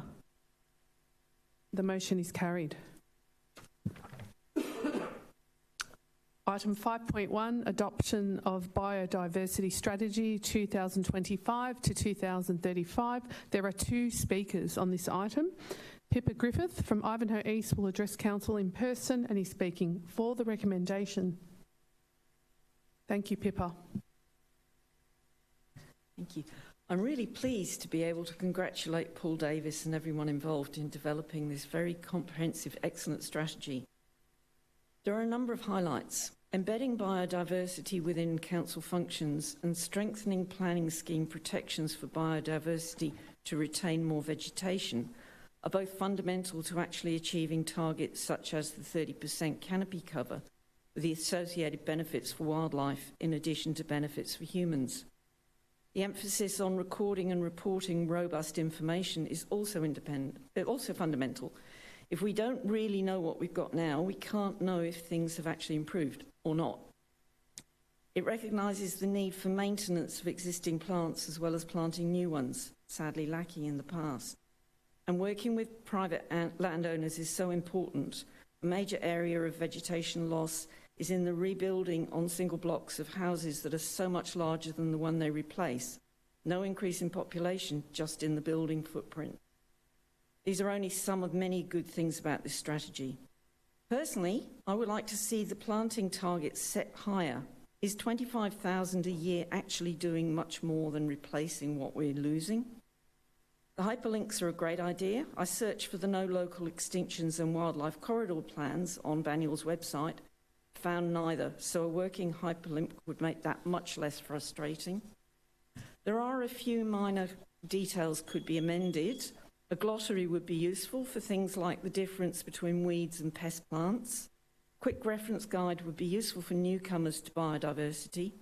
Most people have some idea about weeds, but many don't understand the difference between a weed and a pest plant. Housing and neighbourhood character strategies are shown as drafts.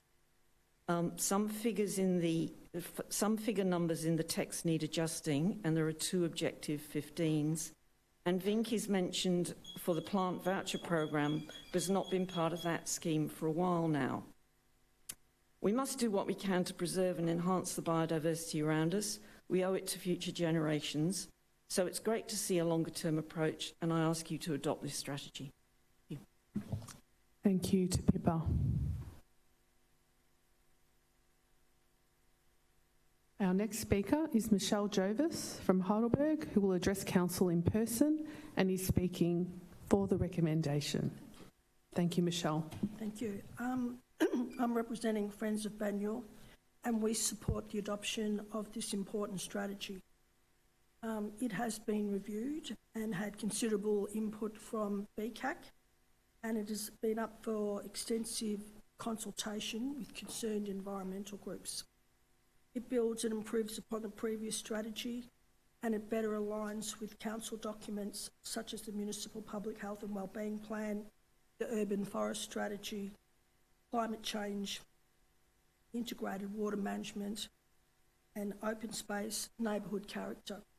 They are all connected and need to work in concert and consistently. There is an improved commitment to seeing no local extinctions and to commit to improving all local Indigenous species, not just the iconic or flagship species that we know and love. Some key priorities are to monitor our local biodiversity and to plant over 250,000 Indigenous plants throughout Banyule, which is exemplary. But this excellent report will be ineffective if councillors and council staff don't take its intent and priorities to heart and use the strategy in their day-to-day decisions on partnerships, such as partnerships with NALP, pre-pollution prevention, and, for example, when considering the removal or pruning of Indigenous vegetation. Tree biodiversity value needs to be properly considered and understood. Trees in vegetation protection overlays and environmentally significant overlays need to be properly assessed against their biodiversity and environmental services which they provide, and not be unnecessarily sacrificed when permits for removal are sought. Improved knowledge in this area is vital for all staff considering removal applications and managing our parks, and for staff managing our parks and open spaces. In closing, I'd like to thank Paul Davis and Damian Harrison, and other staff for their great work. Thank you. Thank you, Michelle. Question, Mayor. Question, Councillor McKern. Thank you, Mayor. Through you, I'd like to pose a question to the Director of City Development.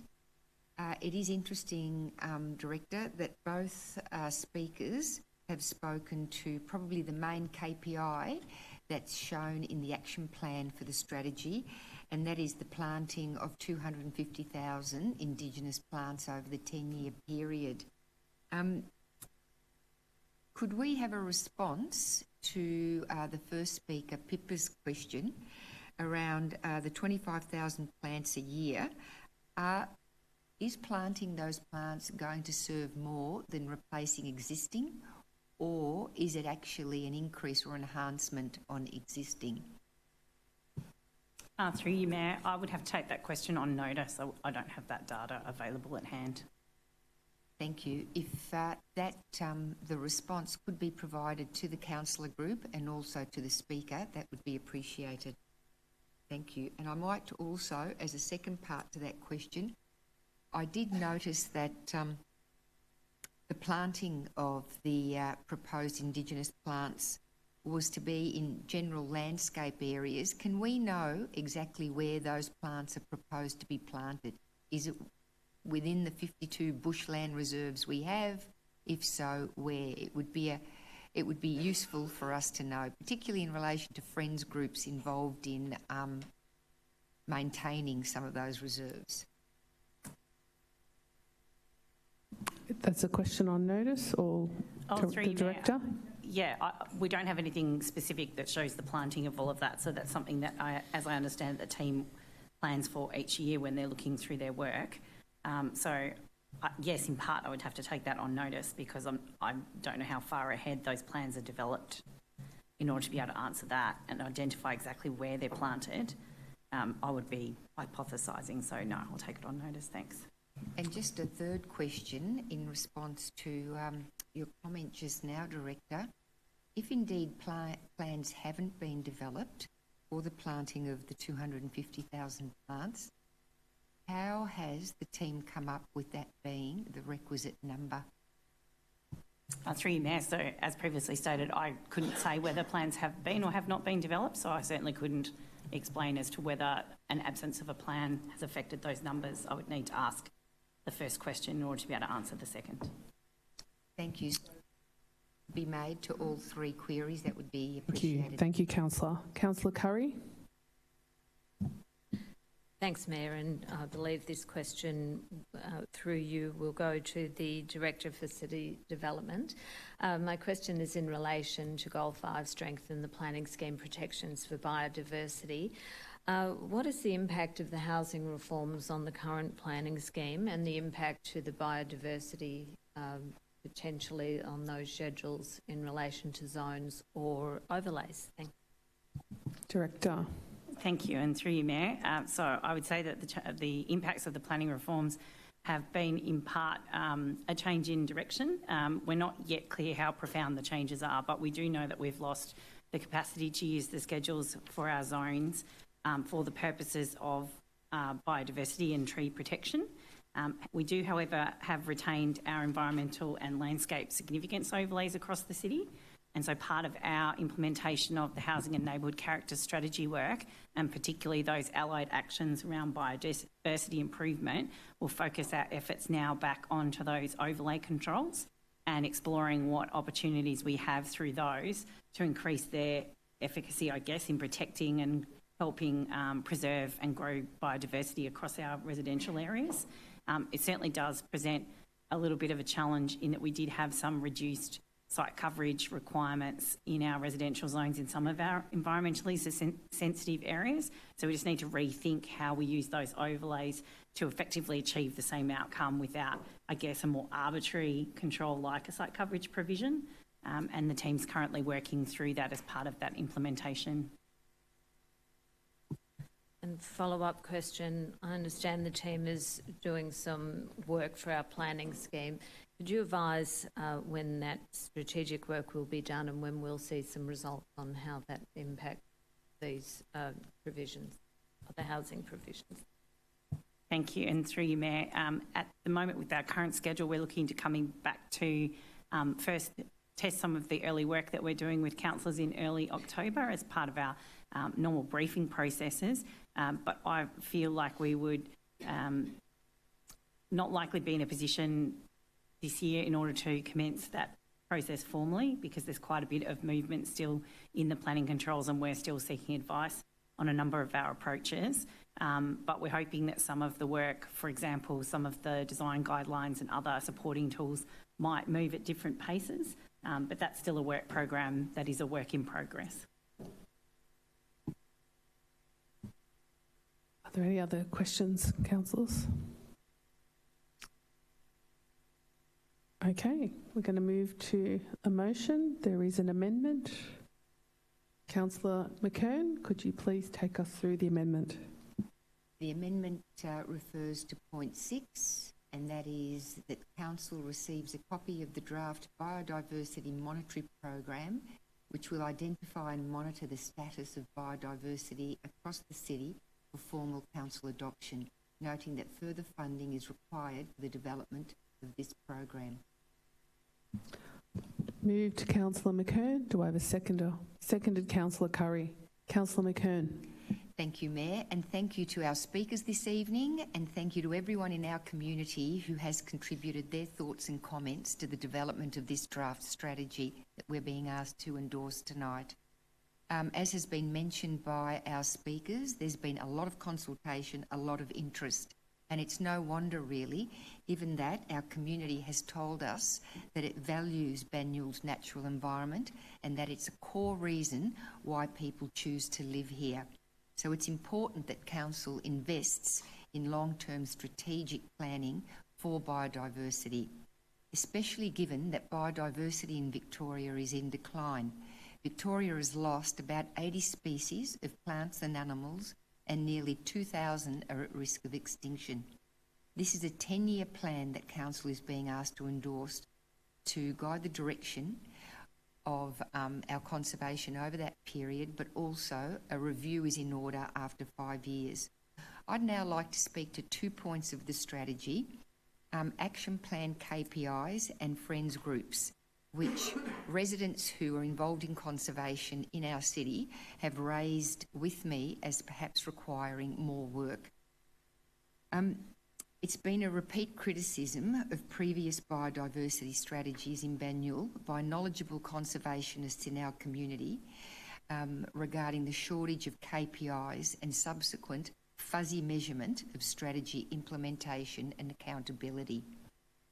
I do welcome the measurable targets that are included, and I find it interesting that both speakers referred to the main one. It obviously caught their attention because it's something that we can actually land on and look towards as a measurable target, that being the 250,000 Indigenous plants to be planted over the next 10 years.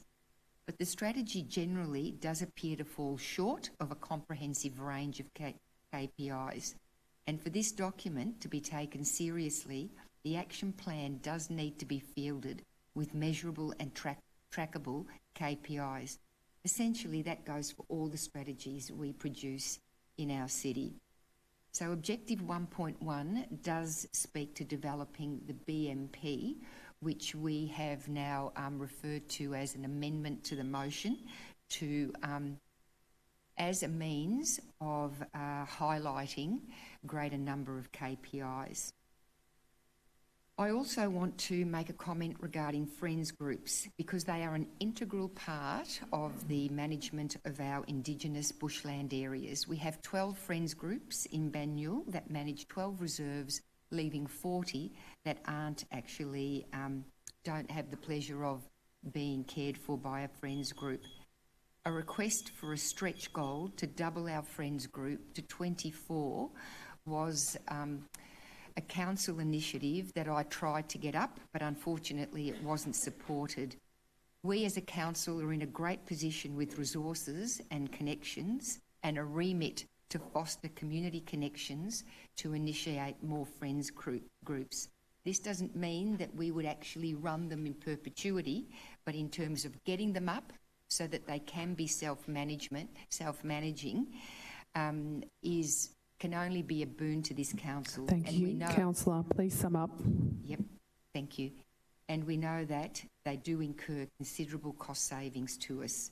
So hopefully we can still see more friends groups get up as a result of endorsing this strategy tonight, which I will be supporting. Thank you, Councillor McKern. Does the seconder wish to speak? Councillor Curry. Thanks, Mayor. Thanks to Councillor McKern for her comments on this strategy. We have heard from a number of residents who are both professionally and personally involved in the area of biodiversity. It did come with strong support, with a couple of well-known residents commenting that if nothing changed from the draft, then they would be happy. So we're really happy to see that endorsement from people that have really good knowledge. We've also had a consultation directly with the friends groups in the old Shire offices, which I attended, and I think there was another councillor as well. So those conversations were very important to us to understand how the friends groups operate and what their concerns were. So we welcomed all feedback in this area. My concern is that no matter how good the strategy is, that we lose traction with the state government reforms. So my interest is always pursuing those advocacy efforts and ensuring that as we have these changes coming through the housing reforms, that council is on track to keep putting forward those messages. And again, going back to inviting those MPs on board to understand what our community think about our biodiversity, where we need further protections, and there's further work to be done in the space. Thanks, Mayor. Thank you, Councillor Curry. Councillor Castaldo. I just agree with the comments made by the two previous councillors. This has been a tremendously long process. I don't know how many years it's been going, but it feels like 3 years, 2 years at least. There's been a lot of hard work, a lot of community members' feedback, and when I hear the community feedback to me personally, they're thanking us for some of the good staff and the good work that they're doing on this project. So I've got a lot of confidence that we can move together really well collectively on this.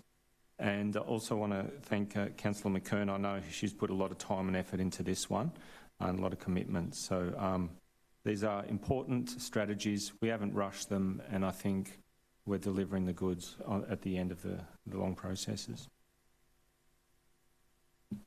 Thank you, Councillor Castaldo. Councillor Di Pasquale. Thank you, Mayor. Yes, going through with regards to the report, so the report with the strategy, so to protect and enhance our natural environment, providing connected habitat for diverse flora and fauna, and really the definition of biodiversity is all the different kinds of life you'll find in one area. Now, so by definition, by those couple of definitions there, we would expect that the humans living within the environment would be part of this biodiversity. But for some reason, 72 respondents to the survey doesn't marry up somehow with the 130,000 people that are in our municipality. So there's a bit of a disconnection between what our residents think this strategy is and what it actually is. So if they could become more involved, I think we'll get more feedback, more ways of being able to increase the biodiversity at a community level, at a urban level, at a Banyule level. So that's my first point. Also, my second point is I'd like to just commend our speakers tonight. So Michelle, thank you very much for speaking tonight. You're a member of the Banyule Environmental Committee. Thank you very much for taking that on. I'm going to be encouraging the Environmental Committee members to be coming to speak personally to the councillors and also to the community on issues like this or strategies like this. So thank you very much for coming tonight. Yeah, so as much involvement as we can get from the community. So if we can keep pushing that, that'd be great. Thank you, Mayor. Thank you, Councillor. I might speak, but does any other councillor wish to speak? No? I would like to speak. Okay.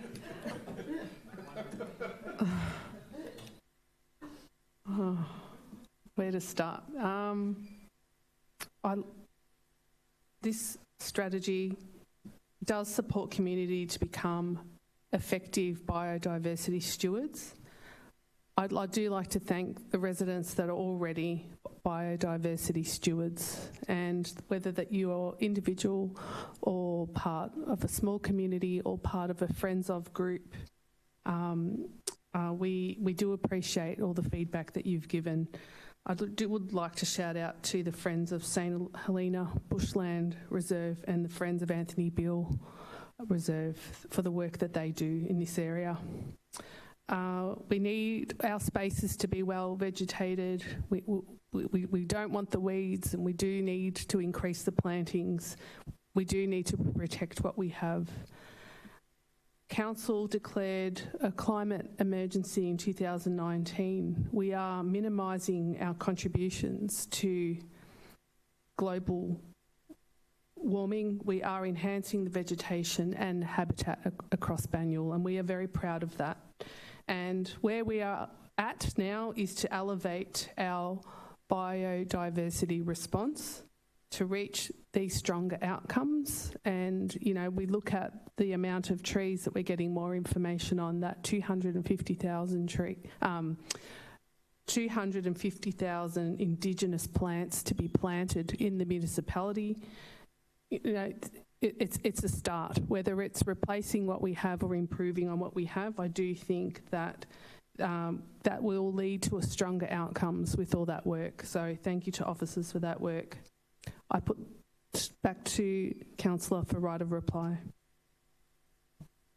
Thank you, Mayor, for those well-spoken words. I just wanted to address a comment made by Councillor Di Pasquale.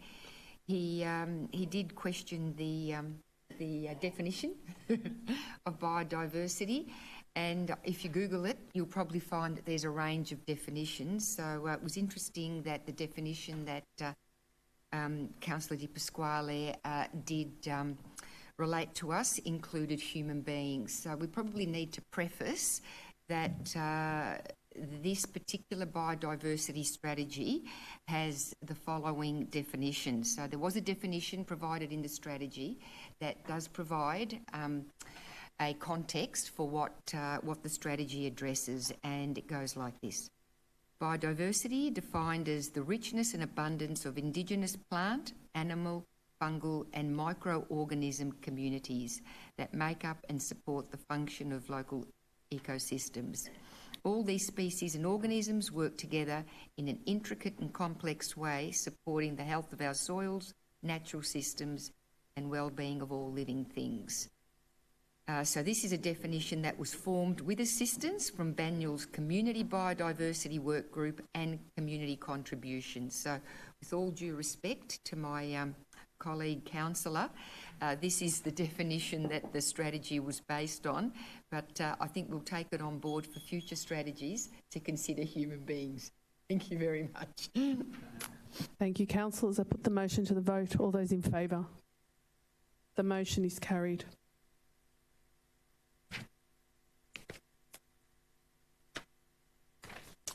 Item 5.2, draft adoption. Oh, what have I got here? Yeah, but look what mine says. Yeah, I know. Okay, I'm just not looking at my notes. Draft corporate emission reduction plan, 2025 to 29. Approval for public exhibition. There are 3 speakers on this item. Michelle Jovis from Heidelberg will address council in person and is speaking for the recommendation. Thank you, Michelle. Thank you. The time is right to review and update the corporate emissions reduction plan and build upon and improve council's direct response to minimising its own corporate emissions. So pleasing that Banyule City Council's emissions have reduced by 61%, despite growth in services, population, staff, etc. We agree with the 8 priority areas, but would like to see maximum effort and resources to the actions with the largest impacts, which needs to be based on accurate metering and auditing. The Corporate Emissions Reduction Plan is a critical policy where Council can continue to be an effective leader in the face of ever-continuing climate change threats, be they intense floods or storms or prolonged droughts and bushfires, etc. Or, we've seen the coast of South Australia and all around Europe, the bushfires.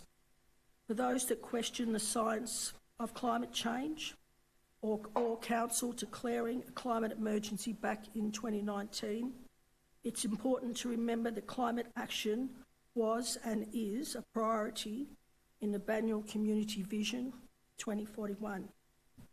Council has set doable targets to reduce Scope 1 emissions from burning gas and fuels by the end of 2028 and to reduce Scope 3 emissions, those embedded in services and the supply chain, by 2035. Harder to do, but nevertheless worth doing. And again, thank you to the council staff. Thank you, Michelle. Okay, our next speaker is Melissa Murphy-Webster from Watsonia North, who will address council in person and is speaking against the recommendation. Thank you, Melissa. Thank you.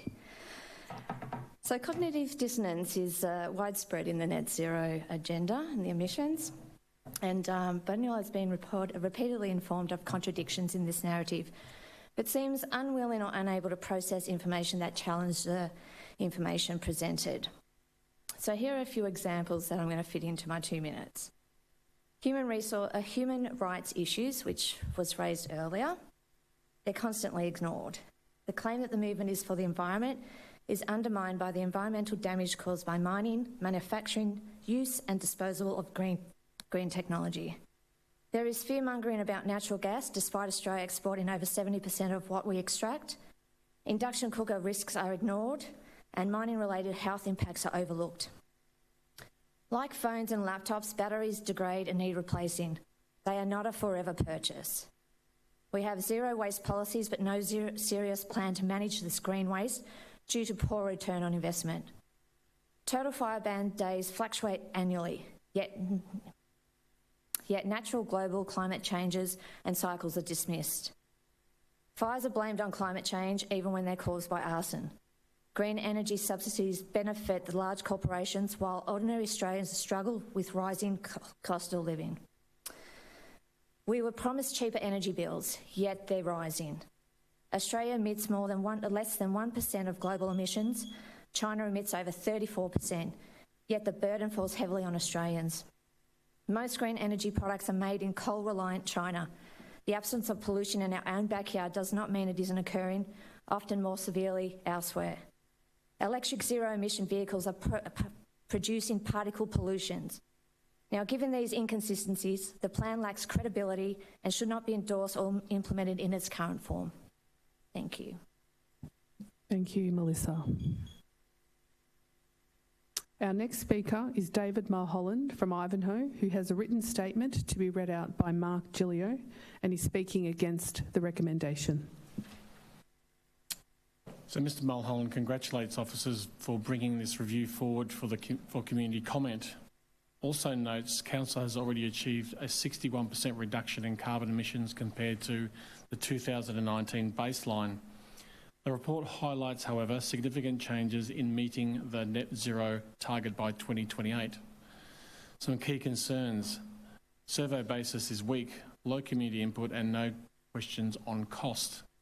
Survey asked about purchasing offsets. Is Council now considering these to meet the 2028 net zero goal? Major challenge flagged, transitioning heavy fleet to zero emissions. I bring to Council's attention the City of Casey example, who have used electric vehicles for some of their waste collection since 2019.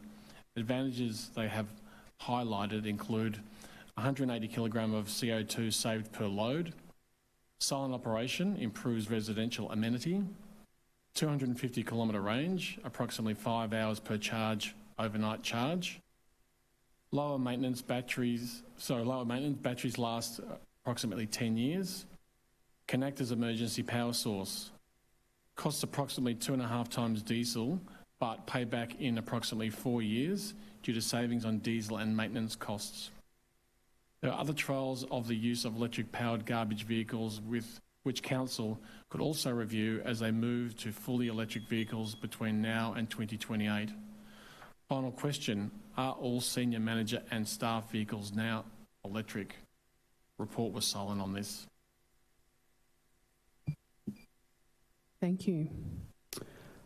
Are there any questions? No? Yeah, you do? Yeah, thank you, Mayor.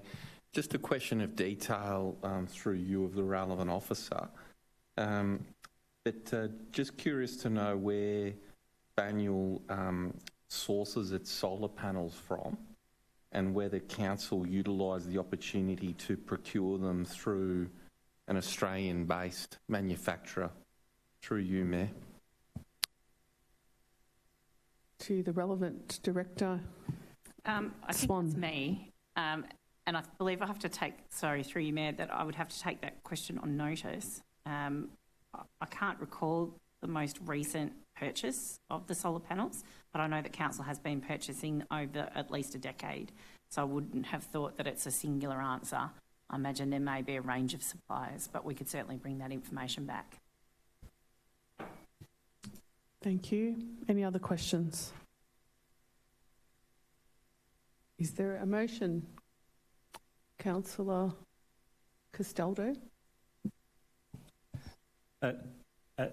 As is to the motion 1 and 2 with the minor amendment, endorse the draft corporate emissions reduction plan, SERP 25 to 29, attachment 1, with an amendment to replace all references to net zero to real zero, and for scope 2 to also be noted to have a real zero target, and the rest as is. Moved, Councillor Castaldo. Do I have a seconder? Seconded, Councillor McKern. Councillor Castaldo. Yeah, thank you. Thank you, Michelle. I completely agree with your comments about threats, and I see the greatest threat as being misinformation and even worse, disinformation, which we all know is pervasive and continuous. Also thank David for his feedback. I have an electric vehicle, have for over 10 years. And this is a strategy I am wholeheartedly behind.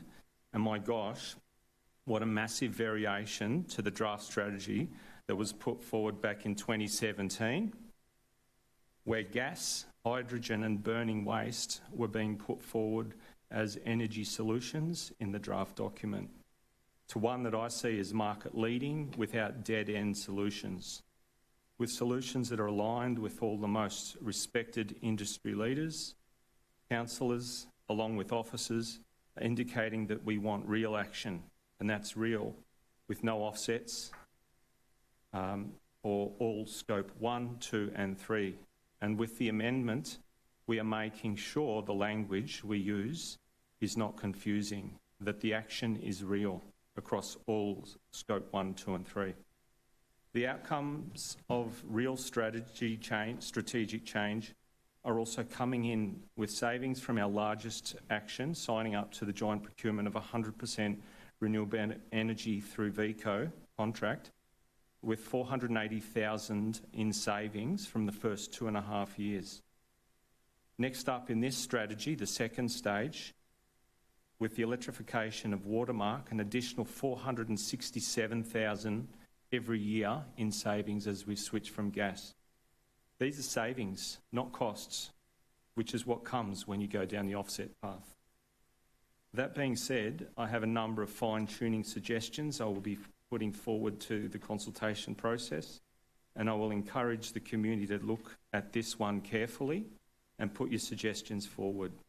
We're leading in this area. Every bit of well-considered feedback will keep us with a laser focus on moving forward and bring others along with us to address the climate emergency. Thank you, Councillor Castaldo. Councillor McKern. Thank you, Mayor, and thank you to Councillor Castaldo. I think that was a very good summary of where we've come from and some of what we're looking to achieve. As mentioned, the original SERP, adopted in 2019 as a 4-year plan to achieve carbon neutrality by 2028 from Council's own activities as distinct from community emissions, that refers to another strategy, has been successful in reducing emissions by 61% without purchasing offsets, which is a considerable achievement given that there are a number of councils purchasing offsets to lower their emission figures. Of course, that SERP has now expired, and review and redevelopment of the plan will take us through to the next 4 years. Tonight, we're being asked to endorse this draft for community consultation. Some of the priorities and challenges have already been mentioned, and 3 probably that are really significant to achieving 100% zero net emissions will be our green fleet. One of the speakers who submitted his comments, David, asked about our passenger fleet. and I believe that has largely been replaced with electric vehicles.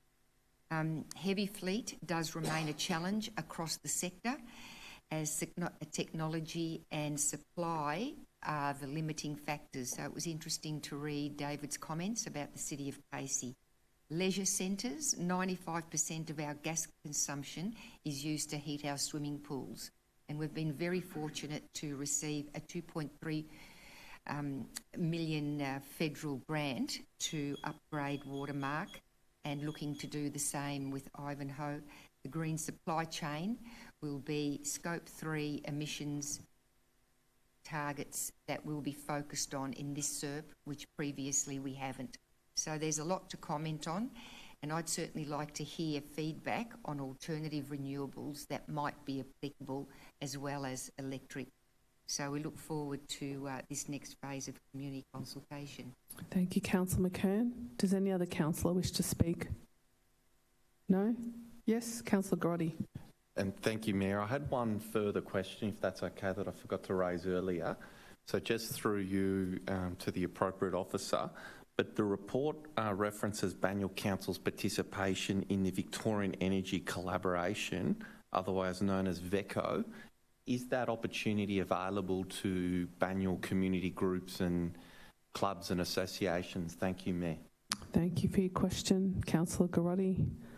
I believe it's Director Swan. Thank you, and through you, Mayor. Our understanding is that VECO was potentially only available to council as an opportunity, but we're still looking at the nature of that constraint and whether or not there's an opportunity for that to be opened up, and what that might look like in the future, to see whether there's some capacity there or whether that's an advocacy piece that council might pursue. We do know that there are a number of energy initiatives emerging in the sector around community batteries and other sorts of things that have a collective sort of community focus about how power can be stored locally and reused locally, that are also exciting programs that we'll be looking to delve into when we're reviewing our community climate action plan, which really has that external focus. And I feel like when that work comes, we'll have more certainty around both of those elements. Do you wish to speak? Yeah, I do wish to speak, Mayor. Thank you. So firstly, I'd like to acknowledge that if we adopt this plan in final form, we will be the first council in Australia to have a real zero target. And that's opposed to a net zero, where other councils and agencies essentially offset or use offsets to achieve it. And as an example, I won't name them, but neighbouring councils are sending hundreds of thousands of dollars of ratepayer money or resident money overseas to meet their net zero commitment. We're not doing that in Banyule. Everything we're doing is real. We're looking to eliminate emissions here, not to offset, not to outsource, not to abrogate our responsibilities. The report's really good in setting out the Scope 1, 2 and 3 emissions. So on Scope 1, we're in progress. Scope 2, which is where we procure our electricity from, we've achieved it. Job done to Banyule and job done to our community. Scope 3, that's all the outsourced arrangements. That's in progress. I thought I had more time, so I will be talking. Yeah. So our strategy. So our strategy is not just environmentally good for the city, but I think it's cost effective. And that's what I also want to get across as well. This is saving council money and saving our residents and ratepayers money, and it's aligning with government policy. There may be residents out there that don't like the fact that state government and federal government are looking to move away from gas, or are offering subsidies for electric vehicles, or offering grants. But that's the policy framework that we're operating in, and we're going to maximise all of that to deliver lowest cost for our ratepayers and residents. That's what we're elected to do. That's what this strategy does. I suppose the other point that I just want to cover off as well is just the alignment of this policy with other things of council, including our Modern Slavery Act. It is very important that where we procure things to achieve our strategy, we're doing so in a way that aligns with our values and our community values. And that's why I think it's very important that we do buy Australian-made where we can.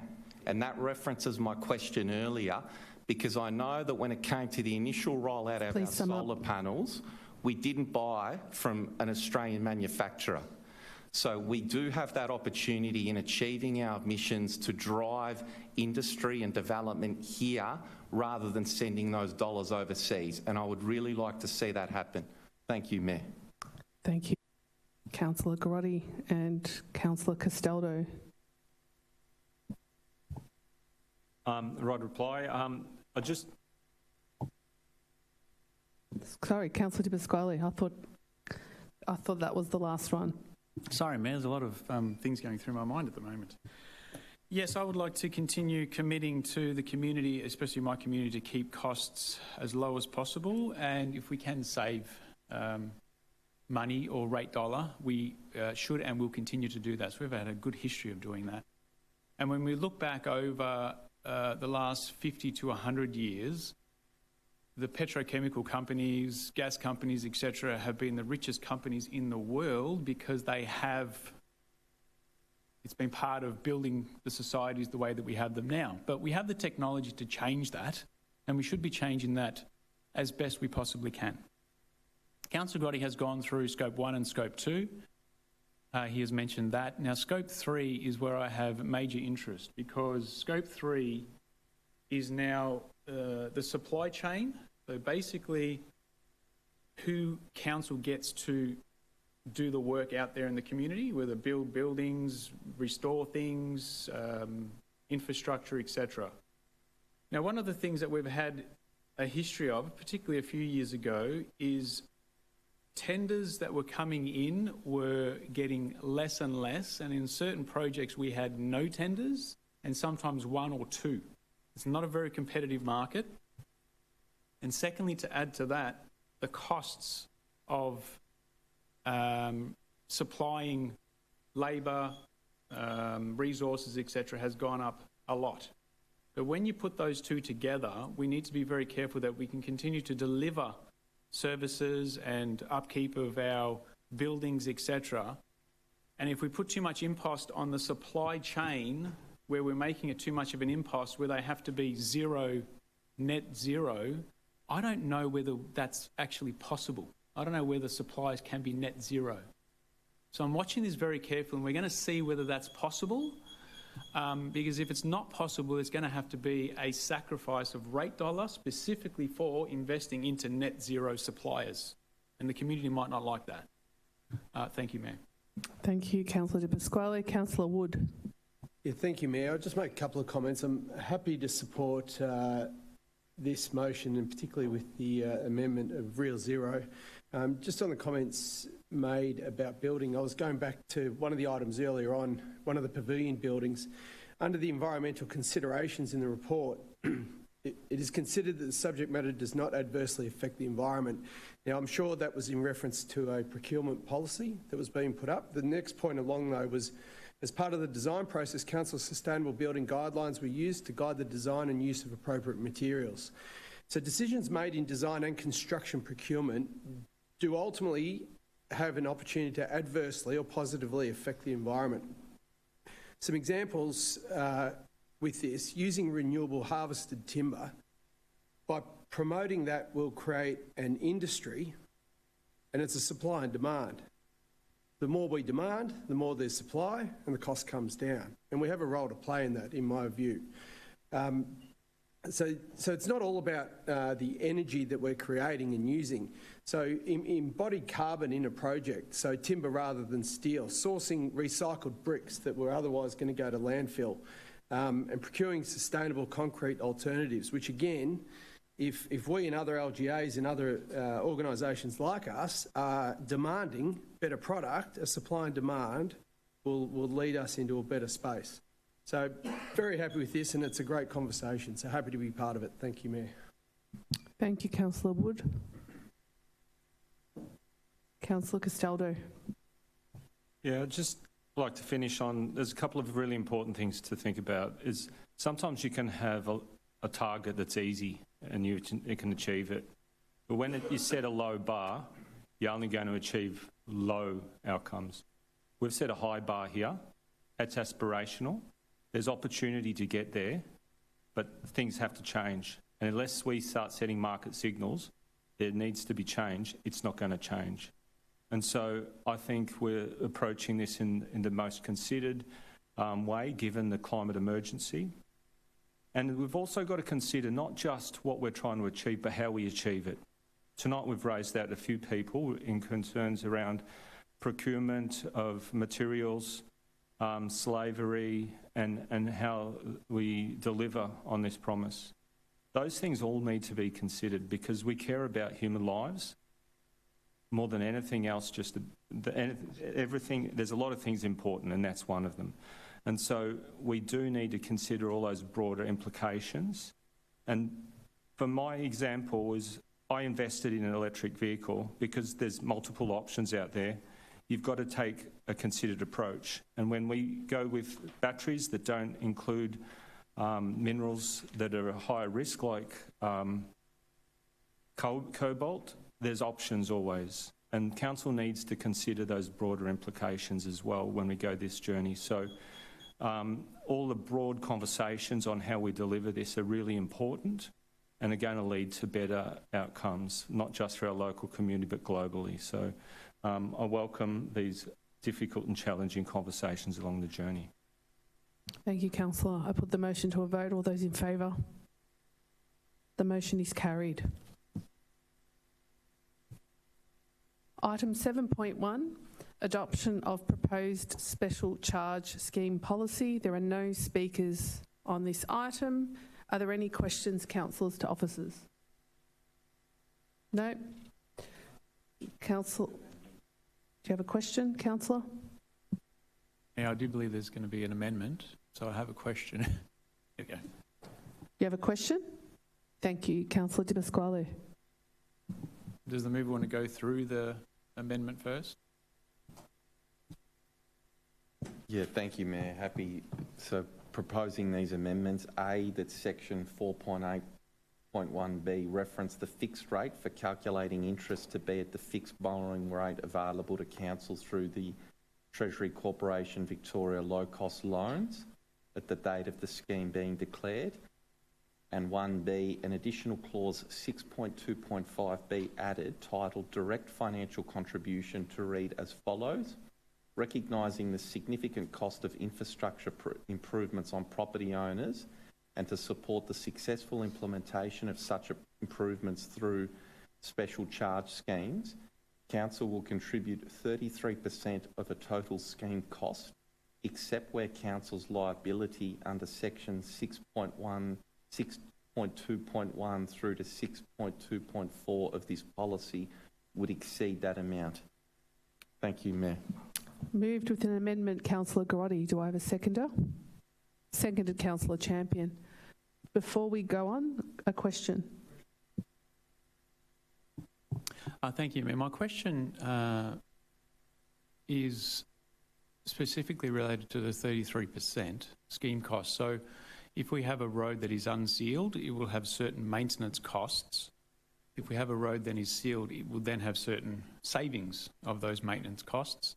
Are there any, how much of a saving would it be to the council in a year if the road is sealed compared to when it's unsealed? So to Director Darren Bennett.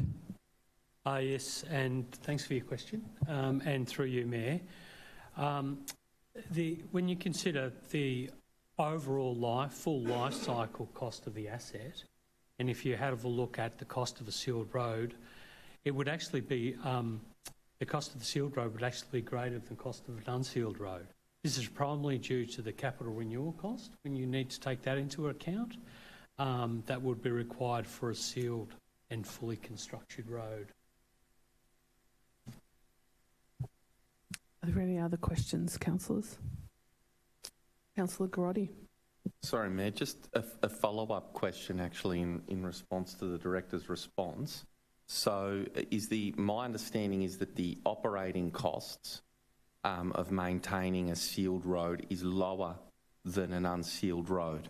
But can we see clarification on that? Thank you. Director.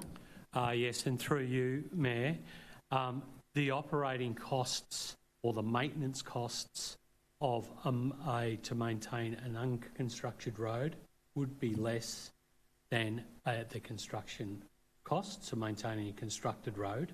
But when you look at the whole life cycle cost, it is more expensive. Thank you. Any other follow-up questions? Councillor Garotti, that moved. Yeah, thank you, Mayor. I know that Councillor Champion has done an enormous amount of work with her community, and I believe also with yourself on this policy, given that your respective wards have the highest number of unsealed roads in our city. So I'd like to really thank you for your advocacy and for your work. You brought this about, and we know that we've had many briefings, many discussions to work through this, and so I just want to acknowledge and thank you both for that work. These amendments, 1A, is just about ensuring that the interest that we charge as a council doesn't profit the council, but we shouldn't be profiting from a special rates scheme. Any interest charge should be at the lowest rate possible to the residents. And the second is just clarifying in the policy a commitment now from council to funding a minimum of 33% toward these resealing.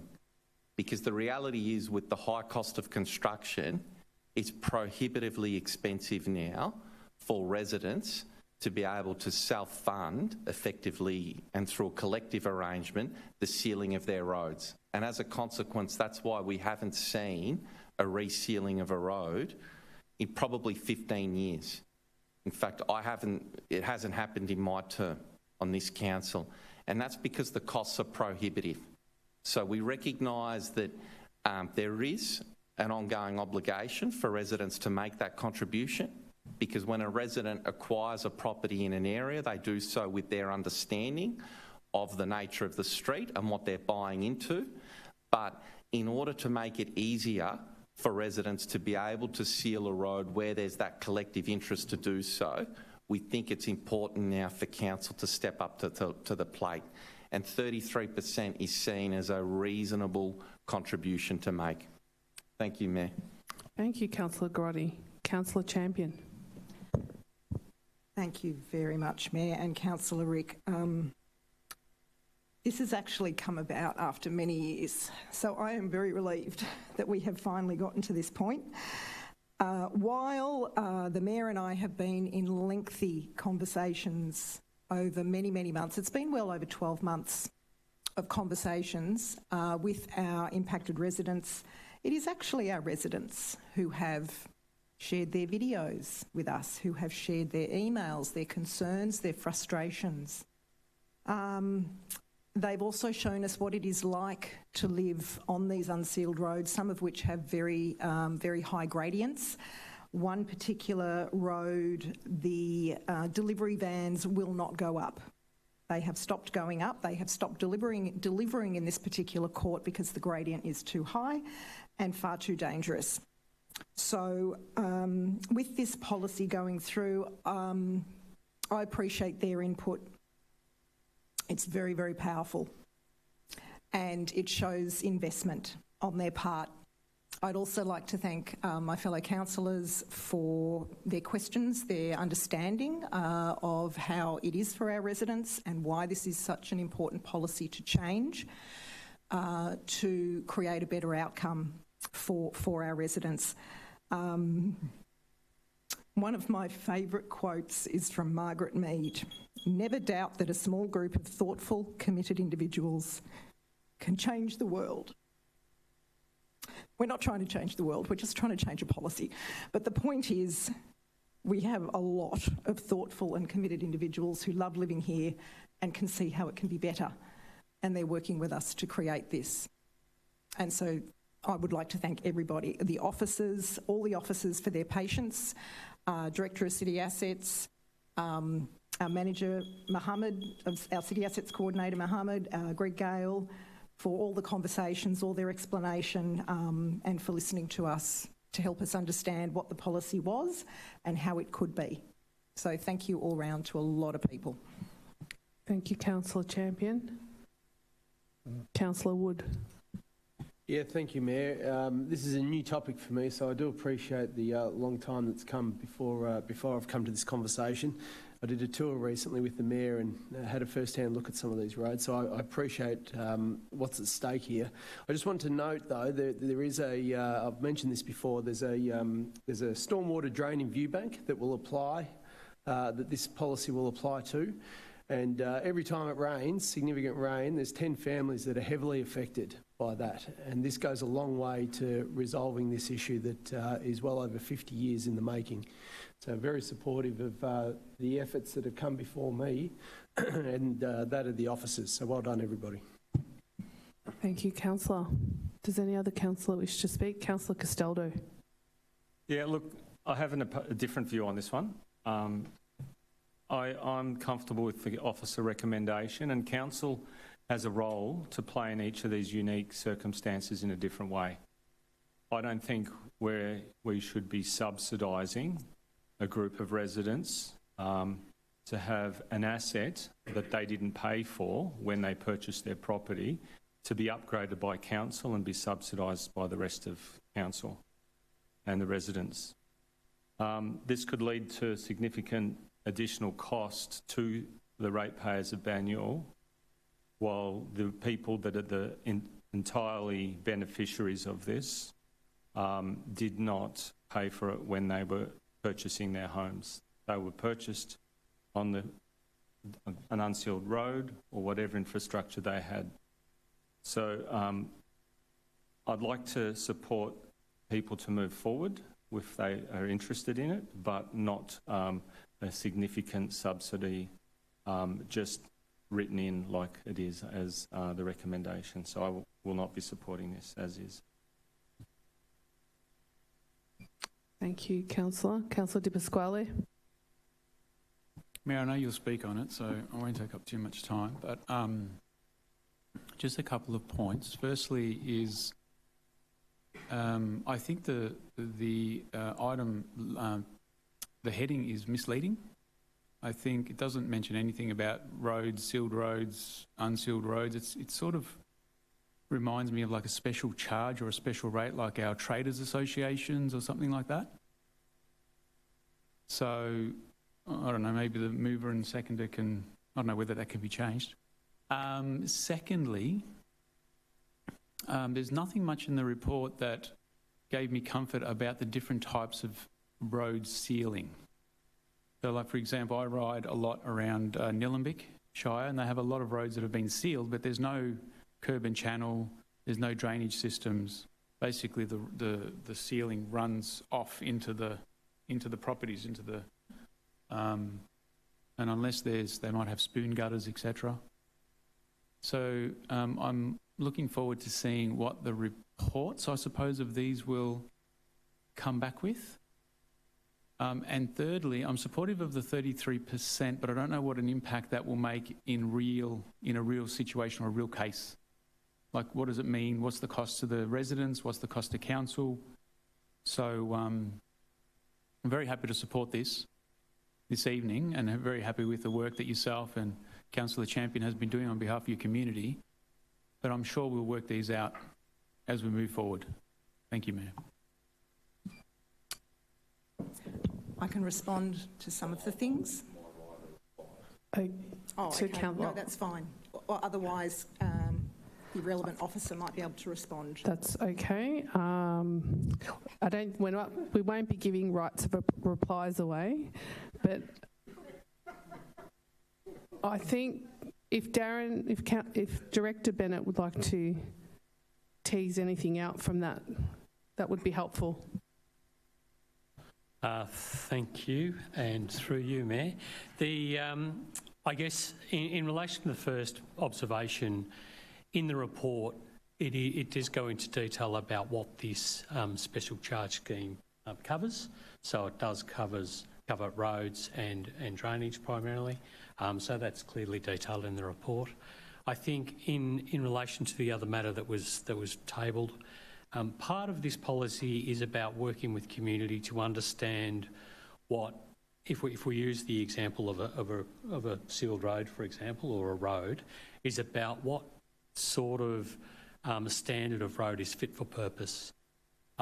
Previously, we used to look at a standard road construction that included curb and channel, drainage and a footpath. Now, not always in every circumstance it's appropriate to construct a road, even for the purpose of understanding what the dollars associated with the special charge scheme would be. So this policy is much more nuanced to try and work with the residents to understand what a good outcome is for that particular place, given the site constraints on that particular road. I hope that covers off the matters. Thank you. Any other councillors wish to speak? I might speak before people don't let me speak. So, this policy was drafted to get the balance right for each individual street, and each road is different. We have residents that would like to keep their road unsealed for that country feel of the area. We also have roads that are very difficult to navigate, as Councillor Champion mentioned, due to the topography of the road. Either way, it gets to a point where this policy is nuanced, as the Director mentioned, and people within a street will have to agree, and there's a percentage of that. So each road is assessed individually, and the important part of this policy is the apportionment formula and providing that clarity around those formulas. And that's been where we've moved over the last 12 months. So the community feedback that was outlined in the report was expected. Roads are, as Councillor Garotti mentioned, very, very expensive to seal, and the residents' main blocker was, when a figure was given, it was a shock to them that was in the millions of dollars to seal a road. And I couldn't tell you the length of it by memory, but their other concerns are really about road safety. The roads are no longer fit for purpose, or they found the whole costing situation very complex. So this policy outlines options for residents who are interested in sealing their road, and that's what we're voting on tonight. I do acknowledge Councillor Castaldo's point of,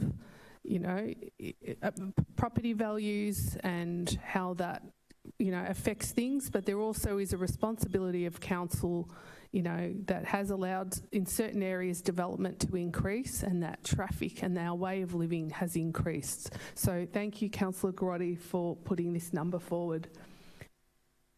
Now, is the right of reply kind of night, or would you like right of reply or not? No. I put the motion to a vote. All those in favour? Against? The motion is carried.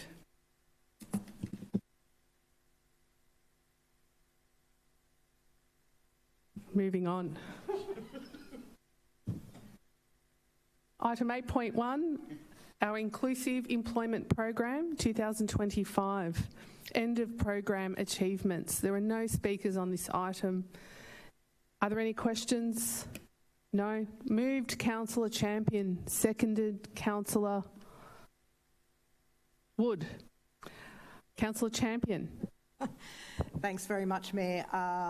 I'm jumping in early. This is one of my favourites. Congratulations to all the participants of this program. I think we're up to number 7. This is a program that provides members of our community who have tried over and over and over and over and over and over and over and over again and again and again to get a job. It's a lot. It's more than that, so I've cut it short. And they haven't been successful. And so we provide them the opportunity to join us for about 6 months in this inclusive employment program to get their skills up in a field that they're interested in, that we have a place for them. and they work through this program. They work with our officers, and they essentially come out the other side with our inclusive employment program qualification. And it allows them either work in council, so some of them actually achieve a role in council, some achieve a role outside council even before the inclusive employment program is finished. So it's really, achieved its goal. And then others do leave, they finish the program, they do leave and they get work somewhere else.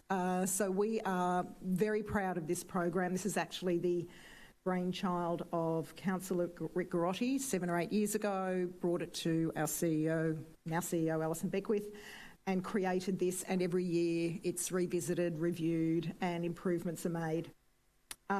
So I would love to thank everybody involved in this, all the officers, all the energy that they put into this program, to our participants, to our leader, Mohammed All, for his enthusiasm. It is always a pleasure to contribute to this program and to assist the participants in really simply getting a job, which is really important for all humans to be valuable in our community. Thank you. Thank you, Councillor Champion. Does the seconder wish to speak? Does any other councillor wish to speak? Councillor De Pasquale. Mayor, I don't want to speak, but I do have a question, just for the appropriate officer. This program, over its time, what has been the benefits on behalf of the community for council? And what have been just the key learnings and the benefits on behalf of the community? Thank you, Mayor. Thank you for your question, Councillor De Pasquale. Director Tobacco. Thank you, through you, Mayor. Probably a shared response from the Director of Corporate Services who oversees the program. But from a community wellbeing perspective, I believe it's around about 85% of all program participants have ultimately secured employment as a result of their participation. So to Councillor Champion's comments before, there are real lived barriers that people face in terms of securing employment, and this is a program which does deliver outcomes. And for the largest part, those individuals do find meaningful employment outcomes.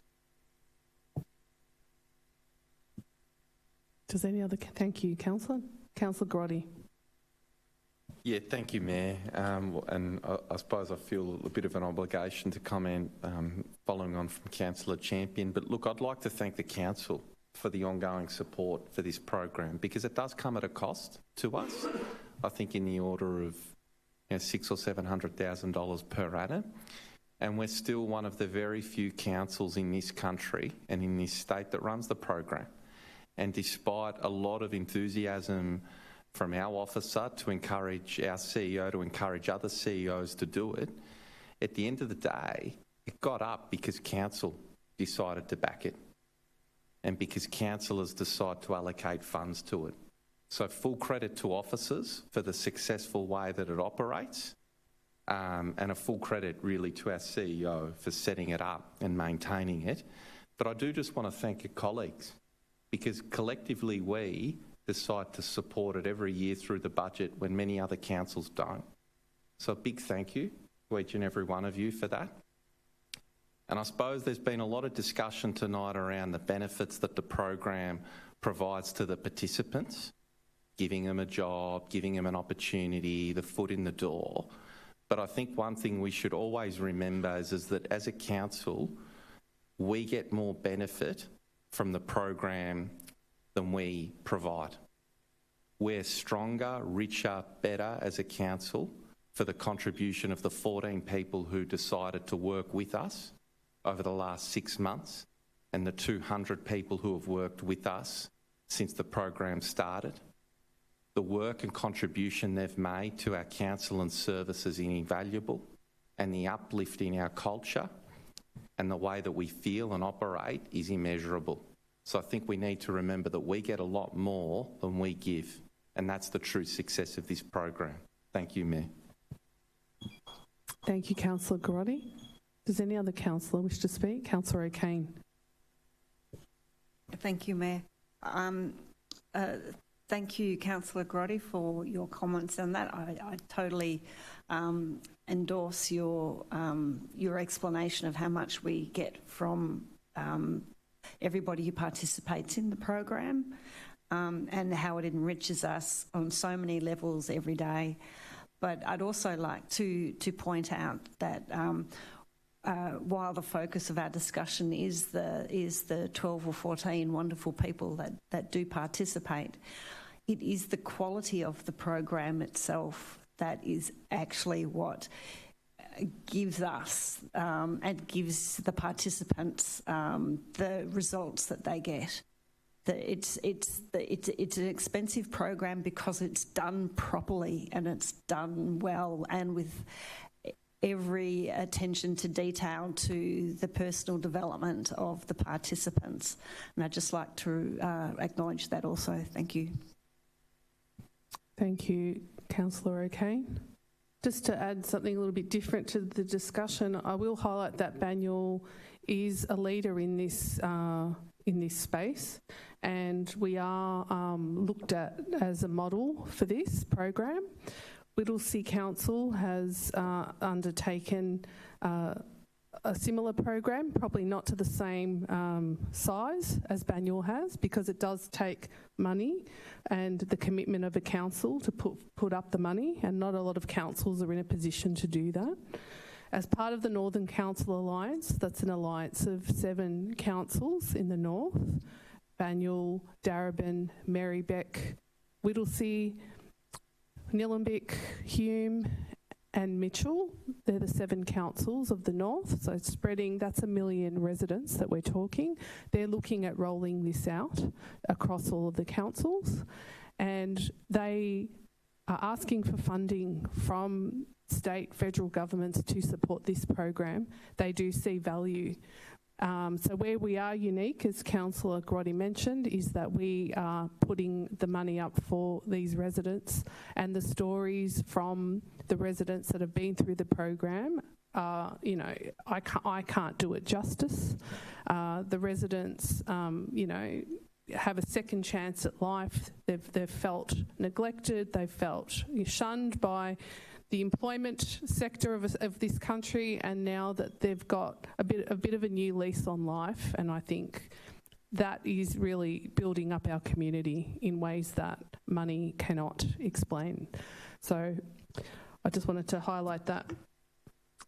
I put the motion to the vote. All those in favour? The motion is carried.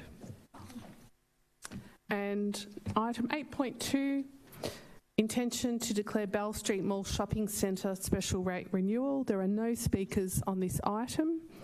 Are there any questions? Councillor O'Kane. Thank you, Mayor. To the relevant, or to the Director of Community Wellbeing. With this scheme, what percentage of traders and property owners need to respond to this call to renew the special rate scheme in order for it to go ahead?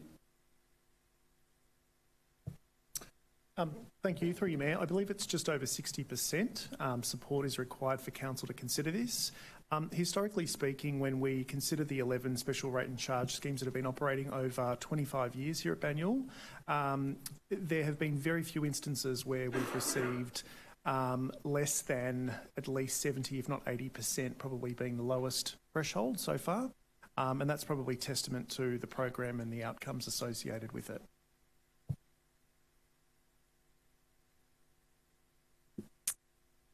Thank you. Councillor O'Kane. Any other questions? No? There's an officer report before you in the papers, councillors. Do I have a mover? Moved, Councillor O'Kane. Seconded, Councillor Grotti. Councillor O'Kane, do you wish to speak? Thank you, Mayor. Okay. All right, so the Bell Street Mall is a core piece of Olympia's social and community infrastructure and has the potential to be a thriving commercial hub, as it has been in the past. There has always been a high percentage of public housing around the Olympic Village in which it is located, and the Mall in the past has been thriving and bustling and will be again. This item is about the council communicating with property owners and traders to get their response to the opportunity to renew the special rate scheme. and their responses will determine whether that goes ahead, and it is most likely that this renewal will go forward. And so this is a very, very important process. I'd like to make a comment on the role of traders and property owners revitalising, or their role in revitalising and uplifting the conditions in the MAL in the short term as well as the long term. And I say this because every week I get pressure from residents about the state of the MAL and why they may or may not go there. And what would it take to change it and uplift it? But despite Council's periodic attempts at revitalisation, the MAL space remains resistant to transformation. Since I've started, there's been some important progress with the Traders Association, having more active members on its committee, improving governance and waste management, and there's been some improvement to the amenity in general, but there's still a long way to go. I'd like to actually just put out a call to, we need all the key actors that are involved in the MAL, so the Traders Association, the Traders Council and the property owners to be working together to be able to uplift that space, because every single one of these actors has significant responsibilities in this area. And I would like to encourage property owners not only to respond positively to the renewal of the special rate scheme, but to come forward and become more involved in the upkeep in collaboration with Council and the Traders Association. Thank you. Thank you, Councillor O'Kane. Does the seconder wish to speak? Does any other councillor wish to speak? I put the motion to the vote. All those in favour? The motion is carried.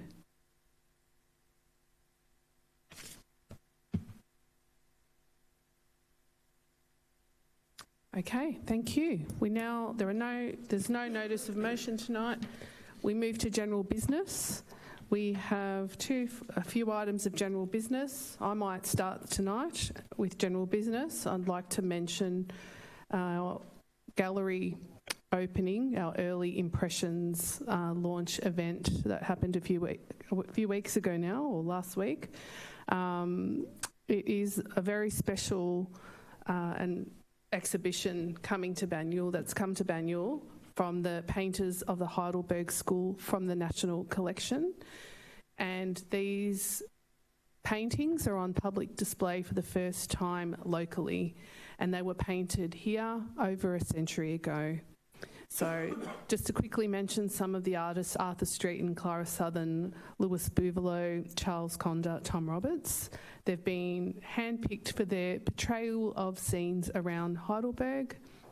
They're on long-term loan for Banyule for the next 2 years, and this exhibition is free for residents and people beyond to come to see a very important, rich period of creativity and cultural legacy for our area. So it was very special to look at those paintings and see lots of community people there. And if you haven't seen it, I do recommend that you get there. It's actually quite a nice experience, particularly if it's quiet, just to appreciate the art. So we do appreciate art in Banyule. Okay, thank you for listening to that. Our next report, I hope councillors are ready. Councillor Champion, you have 2 items. I do, Mayor, thank you. I'll start with the opening of Wellington Street Neighbourhood House, which happened about 4 weeks ago now. So one of Sherborne's original family homes has been rejuvenated and transformed into Banyule's newest community house. 7 Wellington Street backs onto Weir Street Shops in Montmorency. It neighbours one of Montmorency's active car parks, and it is a very short walk to a significant bus route and train station. The house's many features have been respectfully preserved and or rejuvenated, while other features have been completely renovated to meet community health and safety standards. Many thanks to the architect for their thoughtful design, for our officers for painting and minor installations. So our officers got their hands dirty. and additional safety works, and also the builders for the full renovations and for the enthusiasm of the Green Hills Neighbourhood House manager, Janelle. So thank you to also to the member for Eltham, Vicky Ward, for her support in this. She's very enthusiastic about neighbourhood houses as well, so it was great to have her there. The Wellington Street Neighbourhood House provides a safe space for the community to gather and participate in various activities, including something as simple as a cuppa and a chat. So if you'd like to update your wardrobe or you'd like to increase your book collection, please drop in, pick up a bargain. This is a much needed, safe and welcoming community space, and Janelle and her team would love to meet you and get to know you. Secondly, the farewell. So we farewelled the Chief Executive Officer of the Yarra Plenty Regional Library a couple of weeks ago now. Jane Cowell has been the Yarra Plenty Regional Library CEO for the past 7 years, and she has been instrumental in leading the organisation to be one of the most recognised, utilised and appreciated sources of information, education and entertainment. She's dedicated to education, inclusion, growth, and she has a genuine love for libraries and reading, and that just oozes out of her. It's so clear. She has led the Yarra Plenty Regional Library through the 2 years of restrictions that we had in 2020 and 2021. She followed through the recovery through the Return Yourself to the Library program, which led to a significant increase in library membership. The Yarra Plenty Regional Library app was created and is well utilised by members for borrowing books, booking audiobooks, booking rooms, computers and programs.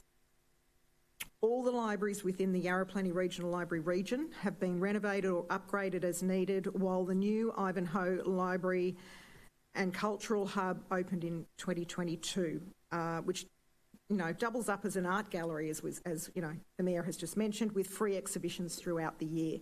So Jane has partnered well with councillors and officers from the membership councils Banyule, Nillumbik and Whittlesea, who fund the Yarra Plenty Regional Library for the most part, and we wish her very best for her future.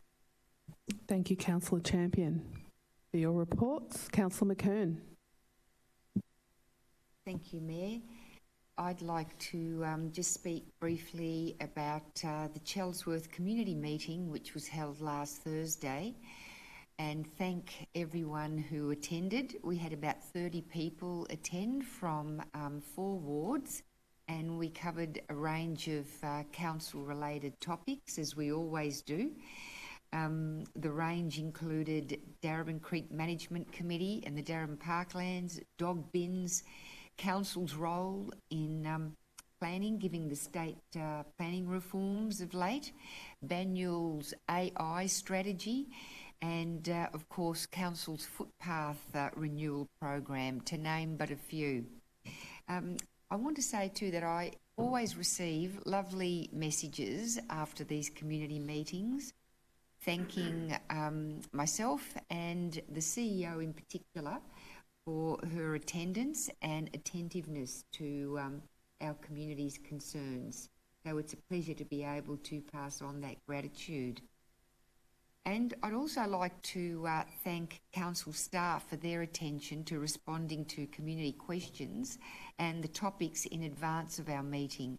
We do try to take questions before the meeting so that we can give some due consideration to a response for discussion at our meetings, and this has proven to be quite a successful formula.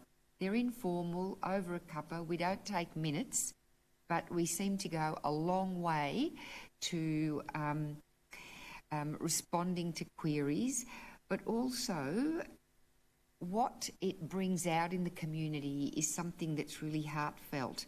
It allows council to gather valuable local perspectives and serves us well in building trust between our community members and our council representatives. So another successful community meeting, and good to see residents coming from a number of wards. I just want to also briefly make reference to the exhibition. And there's a particular painting by Tom Roberts that I'd love everyone to give some attention to. It's called A Quiet Day on the Darebin Creek. And a number of us have been trying to work out where it was painted, what the locale is, where Tom Roberts was painting that particular painting.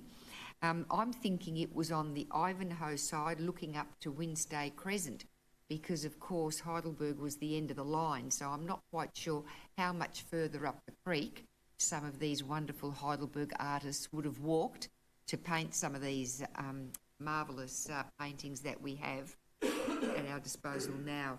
So if anyone has any ideas as to where that particular painting may have actually been wrought, I'd love to know. Thank you very much. Thank you, Councillor McKern. Councillor Curry. Thanks, Mayor. Some of you might have noticed that I've actually added to my attire tonight. It's a little bit bright. So just recognising that I was warmly welcomed into the Rosanna Scouts on August 13. I was treated to a homemade curry and enjoyed a lovely evening listening to Scouts and Cubs, their adventures and achievements through the year, which included jamboree, bike rides, walks and hikes, ping pong, rock climbing, chariot racing, and it's great to see that the committee members and leaders and adults, all who volunteer for the organisation, do a great job in teaching our youth some skill sets, including the much needed collaboration. My scarf was presented to me as an honorary scout, and what I now know to be called the Woggle, a Woggle, which is the class. So Council and North East Link have provided grants to the Scouts to greatly improve the hall and the facilities down there in Rosanna. So I'd like to congratulate them on a years of great activity. If your youth haven't found their tribe yet, this might be for you. And you can find them by searching Scouts Rosanna or working your way through Scouts Victoria website. Thanks, Mayor. Thank you, Councillor Curry. Councillor Wood. Thank you, Mayor. It's with a heavy heart I wish to acknowledge the tragic loss of Detective Leading Senior Constable Neil Thompson and Senior Constable Vadim DeWert, who were killed in the line of duty at Popunka last week. Along with all Victorians, our community is hurting deeply. Some of the fallen officers, close colleagues and friends, live and work here in Banyule. A third officer remains in hospital and a few hundred of their fellow officers continue to scour difficult alpine terrain in search of the offender, working under extraordinary conditions and under constant threat. We thank them for their relentless dedication and courage. These events remind us that whilst the tyranny of time may lessen the immediate weight of grief, these moments remain raw in the hearts of many. Since the founding of Victoria Police, 175 officers have lost their lives in the line of duty. Last month, Banyule City Council presented the 2025 Clyde James Smith Memorial Award. We honoured Sergeant Con Matsamakis for exemplary service to the Banyule community. This award itself is steeped in the legacy of Constable Clyde James Smith, a Banyule resident who died tragically on duty in 1935 and whose family went on to contribute more than 200 years of service to Victoria Police. It's a powerful reminder of the generational commitment and legacy of those who wear the badge. On behalf of my fellow councillors and Banyule City Council, I extend our heartfelt thanks to all first responders who work tirelessly to keep us safe. We send our condolences and deepest sympathies to the families, friends and colleagues of the officers lost and affected by the Popunka events. This week I've been reminded of the 2020 Eastern Freeway tragedy that tragically claimed 4 officers. At the time, I had the honour of leading a group to raise more than $20,000 for the families of the victims through Victoria Police Legacy, an organisation that provides unwavering support to the families left behind in such tragic circumstances. At this time, I encourage all who are able to support the extraordinary work of Victoria Police Legacy to do so, and you can find more information at policelegacyvic.org.au. Hasten the dawn. Thank you, Councillor Wood, and I believe that's all our general... Councillor Di Pasquale. If I may, I've just been notified by the President of the Watsonia Traders Association. There is an event this weekend that they are holding, a family fun event in the new Watsonia Town Square. So he wanted to let the community know. It's a family fun day from 10 a.m. to 2 p.m. this Saturday, 6th of September. Enjoy live music, DJs, a kids disco, bubble blowers, face painting, stilt walking footy players. I don't know how they're going to play footy with the stilts on, but we'll see. And opportunities to explore local shops and cafes. Visitors can also buy Dad a gift because it's Father's Day on Sunday. So, yes, so just making the community aware of that. Thank you, Mayor. Thank you, Councillor Di Pasquale. Councillor Castaldo. Just got two very quick items. On the 8th of August, Climate Governance Forum 2025 by the Australian Institute of Directors was held. Several hundred people were in attendance and forms part of the information that will be fed into the climate strategy. And on the 22nd of August, the Victorian Greenhouse Association ran their annual conference, attended by myself, Leader McKern and Councillor Wood. And both those conferences are really important parts of the annual calendar, and I encourage anyone in the community or councillors to attend if they haven't had the opportunity so far. Thank you, Deputy Mayor. Councillor O'Kane. Thank you, Mayor, and I'll try and be quick. On the weekend, on Friday and Saturday, Councillors McKern, Curry and myself attended the ALGWA conference at Hume City Council's Town Hall. ALGWA is the Australian Local Government Women's Association. And their purpose is to promote and enhance the capacity of women in local government. So both officers but also councillors. And Councillor Curry has just given me a couple of statistics which they have, ALGWA has actually worked very hard to contribute to. So women now represent 43% of the total councillors, and a total of 280 were elected in the 2004 elections. And Banyule is one of 16 councillors that now have more than 50% of councillors who are women. And Victoria leads the country in terms of the proportion of female councillors. So a lot of that does come down to the work that ALGWA has done in directly themselves or in supporting the organisations that promote women to become candidates and support them through the election process and into upskilling as they become more experienced councillors. Thank you. Thank you, Councillor O'Kane. We now move to public questions. We have received 30 public questions, and if any member of the public who have a question are in the gallery, they are welcome to approach the lectern and ask their question when their name is read out. And for those who are not present, the question will not be read out, but it will be included in the minutes of the meeting, and they'll be available on our website later this week. So my first question is from Lucas Moore, Heidelberg Heights. No? Brendan Murphy from Bundoora. Please approach the lectern.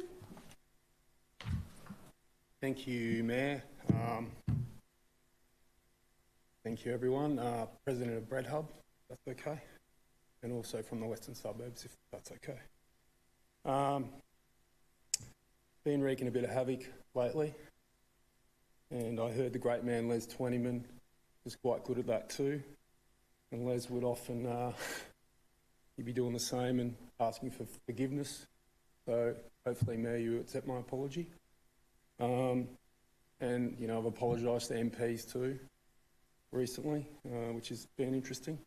Also need to say a few thank yous. Director Darren, thank you for coming out in the car park and treating me like a human. Thank you for that. Do appreciate it.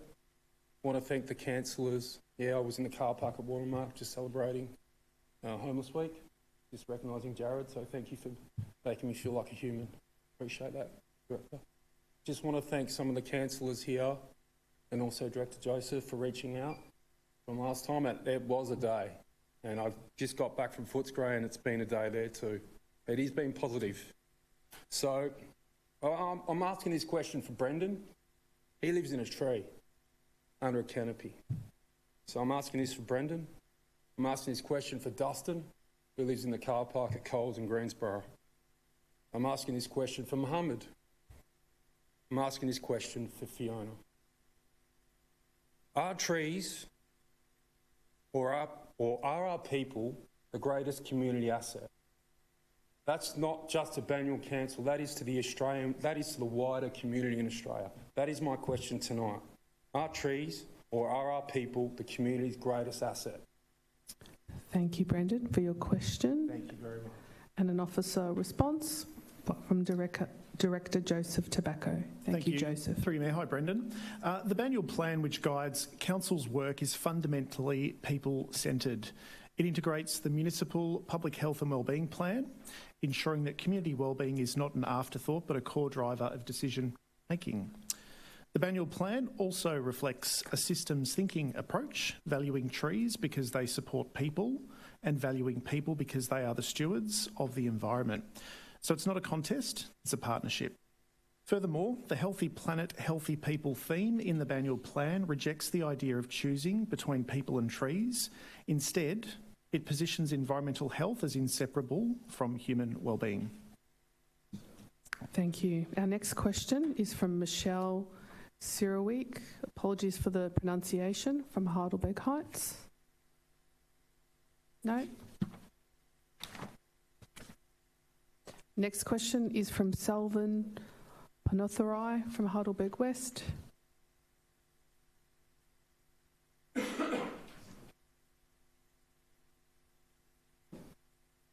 Thank you, Selvin. Please ask your question. Thank you. Good evening.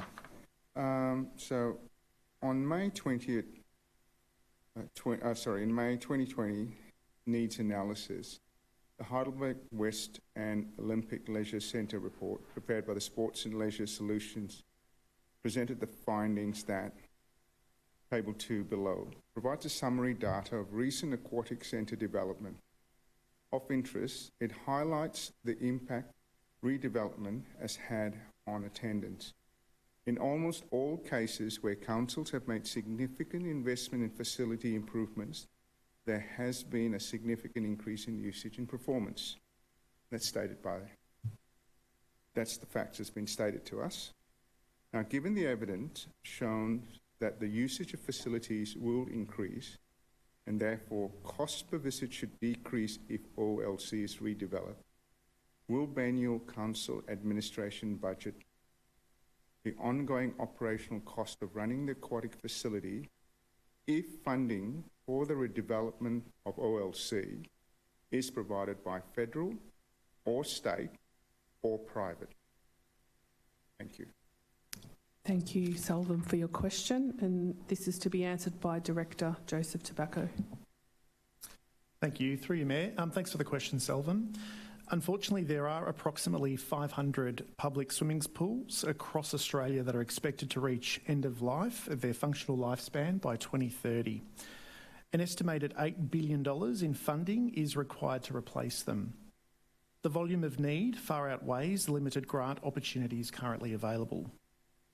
The reasons for Council's recent decision on the future operating model of Olympic Leisure Centre were included in the officer report at the 23rd of June Council meeting. The same report discussed the detailed catchment analysis that does not support the continued delivery of aquatics at Olympic Leisure Centre. Council remains committed to the future of Olympic Leisure Centre, albeit without aquatics. It acknowledges the ongoing need for investment in the facility and will continue to seek opportunities for collaboration and support from all levels of government to ensure OLC remains a valuable community asset into the future. Thank you. Our next question is from Gillian Margaret Webb of Ivanhoe.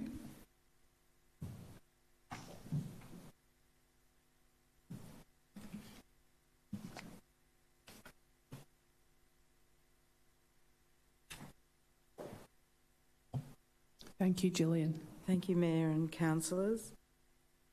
My question is the January 2022 Olympic Leisure Centre activations findings report presented evidence that the community has a preference to retain aquatic facilities over spaces to read and learn in the Olympic leisure space. And I quote from the report from page 2, community were asked to rate the importance of types of spaces. The current uses were listed as most important, while spaces to read and learn were least important. For sport and recreation, it was 4.6 out of 5 in terms of preference. Water play aquatics, 4.6 out of 5. Health and wellbeing, 4.6 out of 5. Meet and interact, 4.4 out of 5. Create and make, 4.1 out of 5. Community gathering spaces, 4.1 out of 5. And spaces to read and learn, 3.7 out of 5. That was from page 2. In conclusion, the report states that overwhelmingly, the community feedback and conversations through the activation activities indicate the lack of community support for Council's proposal to remove the aquatics from OLC. The feedback indicates that community miss the pools and seek a local facility that offers swimming lessons.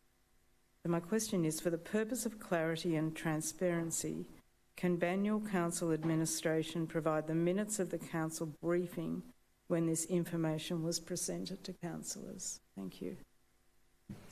Thank you, Gillian, for your question. Director Joseph. Thank you, through you, Mayor. Thanks for the question, Gillian. The Olympic Leisure Centre Activation Findings Report was presented at a council briefing on the 24th of March 2022. And at this session, it was offered, Council was offered a comprehensive overview of the co-design feedback and consultation outcomes, including a summary of each of the 4 co-design meetings. The results of these consultation meetings are also available on Shaping Banyule. During the council briefing, councillors were informed that the upcoming Olympic Leisure Centre co-design vision would include a proposal to retain aquatic facilities at the Olympic Leisure Centre site. Subsequently, on the 12th of May 2021, the community co-design team itself delivered the outcomes of their reimagining process to a council briefing. Several members of the co-design team personally contributed to the presentation, outlining the process, results, and key aspects of their proposed vision, which highlighted both the retention and potential expansion of aquatics. The briefing confirmed that a full report detailing the outcomes of the community design process and vision would be provided to Council for formal consideration at a future meeting. Thank you. Our next question is from Lauren Molina from Heidelberg Heights.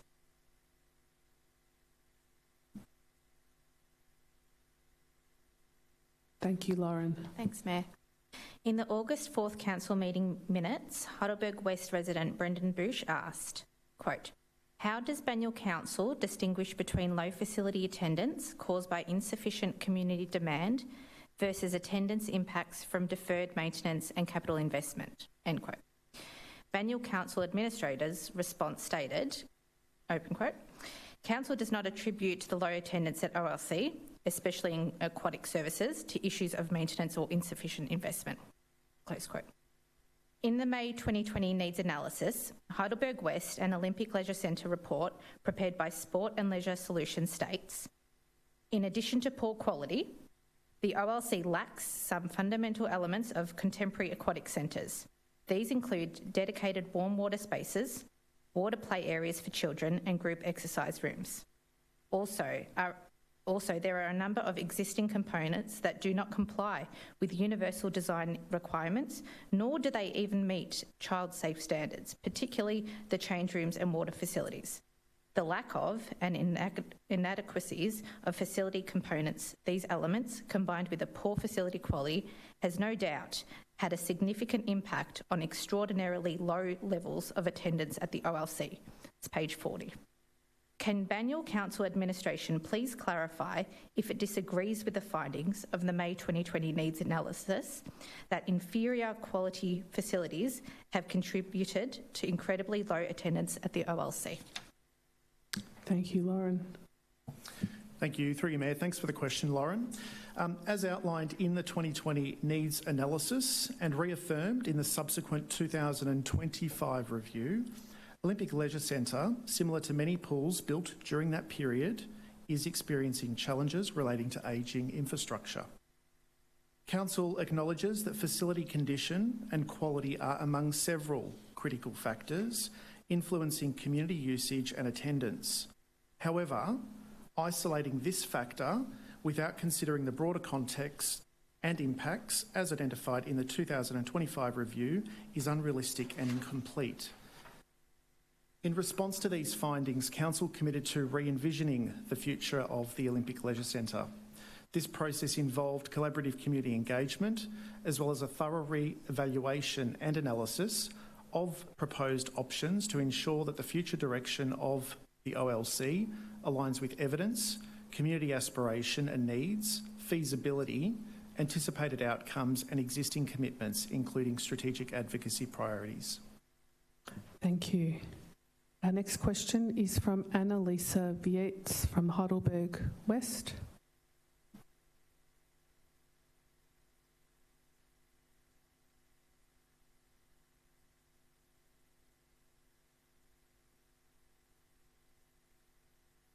Thank you.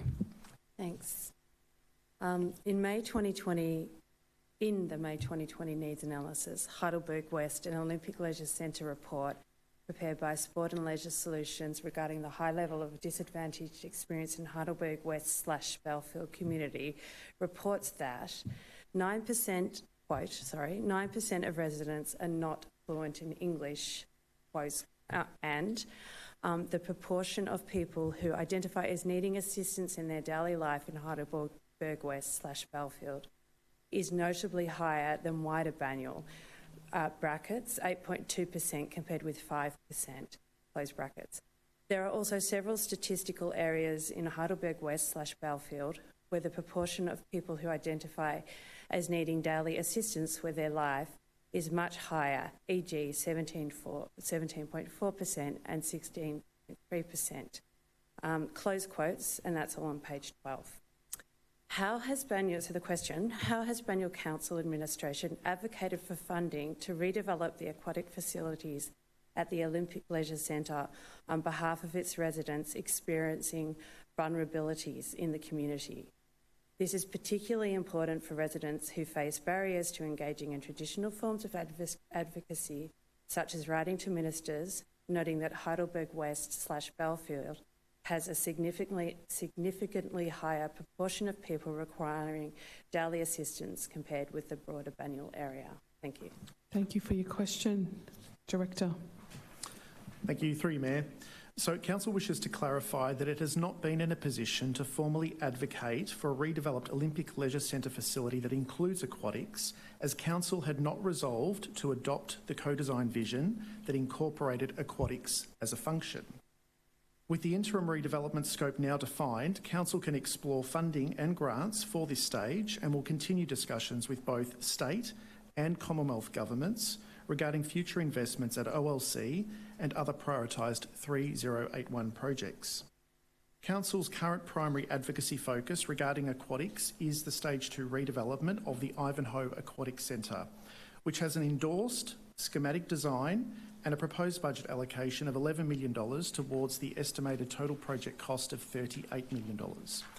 Council remains committed to the future of Olympic Leisure Centre and acknowledges the ongoing need for investment at the site. Although the reinstatement of aquatics is not proceeding, Council will continue to seek opportunities for collaboration and support from all levels of government to ensure that the Olympic Leisure Centre remains a valued and accessible asset for the community. Thank you. The next question is from John Muchin from Heidelberg Heights. No. Our next question is from Marty Hurst from Heidelberg Heights. Our next question is from Geraldine Ponatharai from Heidelberg Heights. Our next question is from Omer Sharif from Heidelberg West, my apologies. Our next question is from Yasmin Bachar. Our next question is from Fatima from Viewbank. Yep. Thank you, Fatima. Please ask your question. In the August 4th meeting minutes, Council's response to a question regarding community members who would fall through the gaps post-closure states, while the 2026 report may identify specific gaps, we recognise through recent feedback that some members of the community are experiencing barriers to accessing alternate facilities, and as such, we are fully committed to taking all reasonable measures to remove or minimise these challenges, end quote. What is Banyule City Council doing to provide a women's only program with spa and sauna facilities at an appropriate distance and time from the 3081 called community? Thank you. Thank you, Fatima.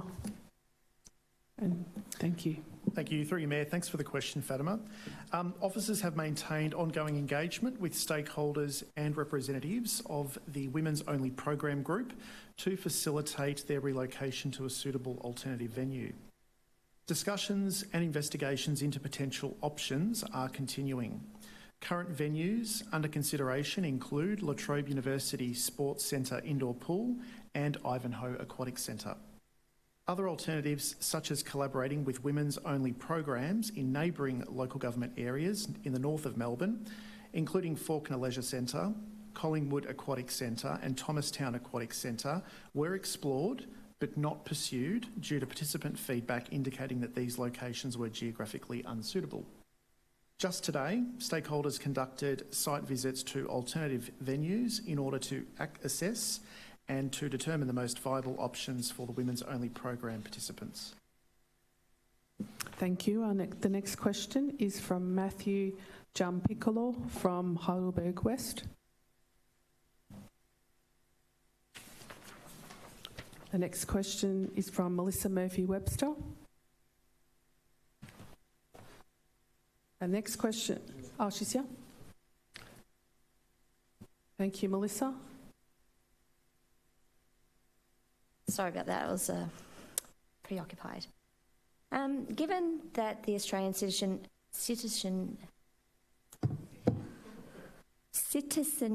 Act 1948 was enacted on January 26, a date of national significance that also marks the arrival of the First Fleet, can the Council advise when it intends to resume holding Australia Day events and reinstate the citizenship ceremony on this date in long-standing tradition and the legislative history of our nation? While this date holds different meaning for different Australians, for some a recognition of trials and trumpets of their ancestors from all corners of the world, for others a solemn remembrance of their ancestors' experience, it remains a defining point in our shared national history. Thank you, Melissa, for your question, to be answered by the Chief Executive Officer. Thanks, Melissa, for your question. I can confirm that Council doesn't hold any events on Australia Day and hasn't for as long as I've worked here, for 23 years. But in relation to the Australian citizenship ceremonies, the Code sets out the requirements for conducting citizenship ceremonies in accordance with the Australian Citizenship Act 2007. So since 2022, there's no longer a requirement for Council to hold its citizenship ceremonies on Jan 26. The Australian Government supports ceremonies being held any day in the week of and around January 26. So this year, in 2026, Banyule's January 26 ceremony will be held on January the 28th. And we'll keep getting advice from the federal government. Thanks. Thank you. Our next question from Ben Tomasiello, Preston.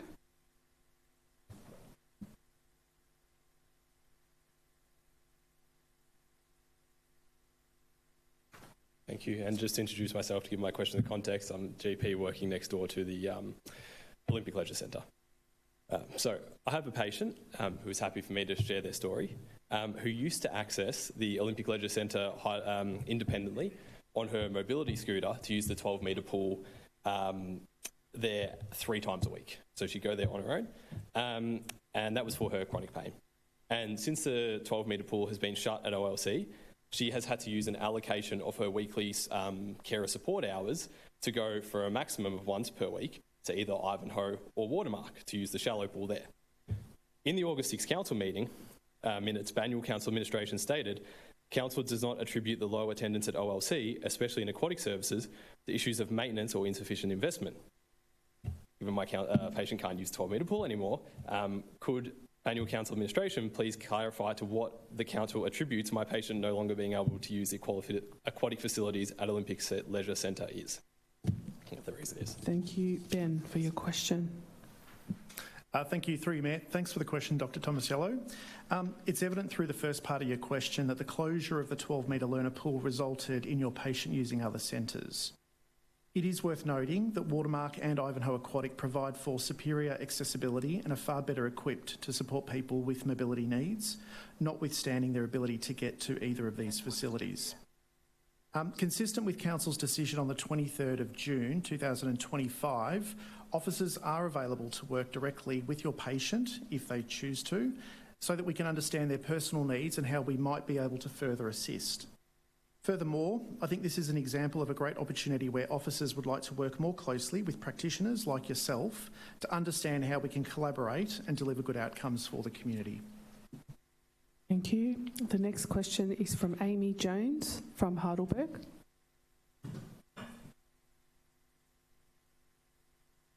Thank you, Amy. Thank you.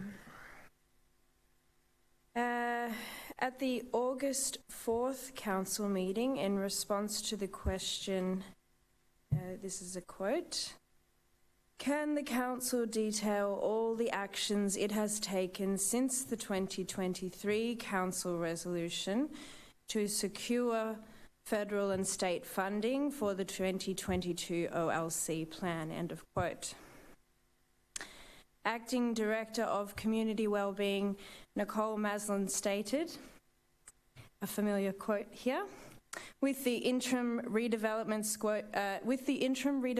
scope now defined, Council can explore funding and grants for this stage and will continue discussions with both state and Commonwealth governments regarding future investment at OLC and other prioritised 3081 projects. Just heard that again. End of quote.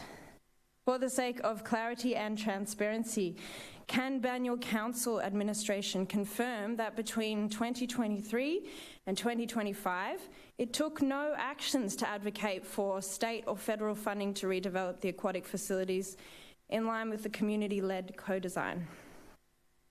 If Banyule Council did advocate for funding, can you please provide the actions taken, covering action type? In brackets, we have meeting correspondence application, counterparties, in brackets, we have department minister program, in bracket, funding stream name, amount sought, status or outcome, and document briefing references. Thank you, Amy. Director Tobacco. Thank you, Mayor. Thanks, and through you. Thanks for the question, Amy. Probably not dissimilar from the response provided earlier. Council has not been in a position to formally advocate for the redevelopment of Olympic Leisure Centre because boosting visitation attempts were underway post-COVID. Secondarily, Council had not adopted the co-design vision. Instead, it sought a viability assessment to be conducted by officers first. Accordingly, no actions have been taken to pursue state or federal funding for the redevelopment of aquatic facilities at OLC. With the interim redevelopment scope now defined, Council can explore funding and grants for this stage and will continue discussions with both state and Commonwealth governments regarding future investments at OLC or other prioritised 3081 projects. Council's current primary advocacy focus regarding aquatics is the Stage 2 redevelopment of the Ivanhoe Aquatic Centre. Thank you. The next question is from Steph Price, Reservoir. Sarah Yule from Ivanhoe. Denise Chow from Heidelberg West. Anthony Lunkin, Heidelberg West.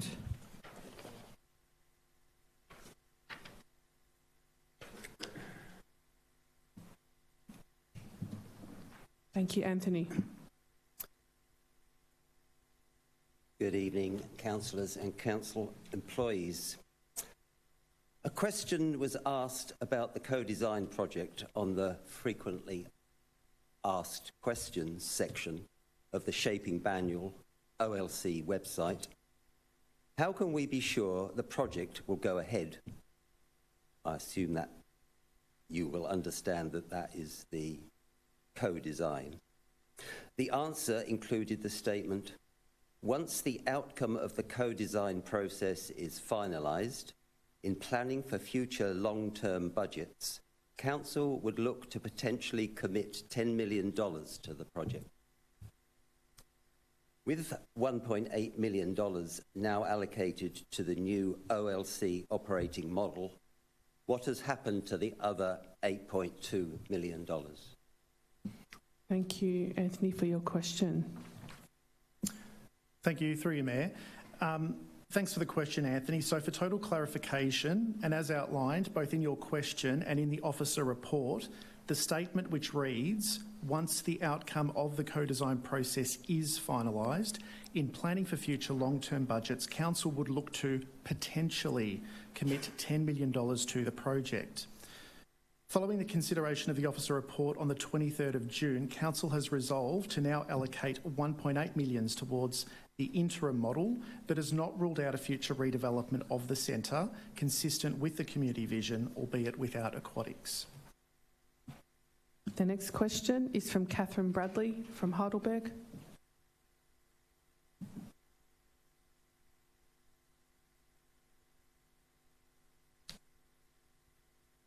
Thank Hello, you, Mayor Catherine. and councillors. Thank you. I've read with interest on the Shaping Banyule Olympic Park website under why is the project being completed early. Banyule Council administration states, we've been able to get these works done faster as Council and the Heidelberg United Football Club's advocacy work secured $8 million in funding support from the Victorian Government. This was a great win for our community and all users of the park. What advocacy methods did Banyule Council use to secure state funding for Olympic Park? And did Banyule Council use these same methods to seek state funding for the redevelopment of aquatic facilities at Olympic Leisure Centre? Thank you, Catherine. Through you, Mayor, thank you for the question and apologies for the repetition here.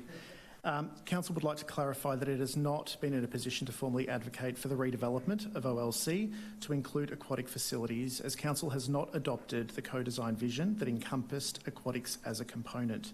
Accordingly, no actions have been taken to pursue state or federal funding for the redevelopment of the aquatic facilities at Olympic Leisure Centre. With the interim redevelopment scope now defined, Council can explore funding and grants for this stage and will continue discussions. Council's current primary advocacy focus regarding aquatics is the Stage 2 redevelopment of the Ivanhoe Aquatic Centre.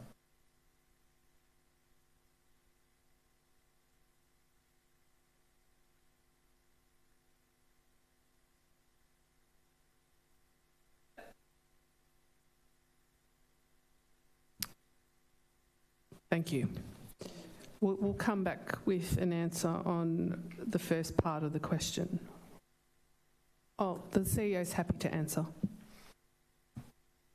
In relation to the Olympic Park Master Plan, Council had an adopted master plan. It had detailed designs on 4 stages, and so it had a proper advocacy plan with designs that could be submitted to the state government, as opposed to Olympic Leisure Centre where there's an unadopted community vision that Council was asking for a feasibility. So that's the difference, basically.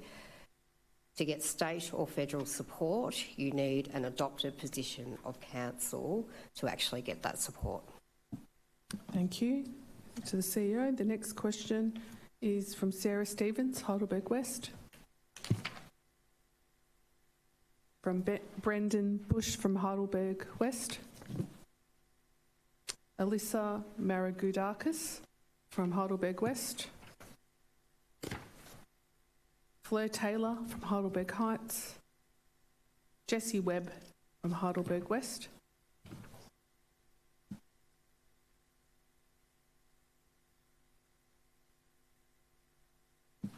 thank you, Jessie.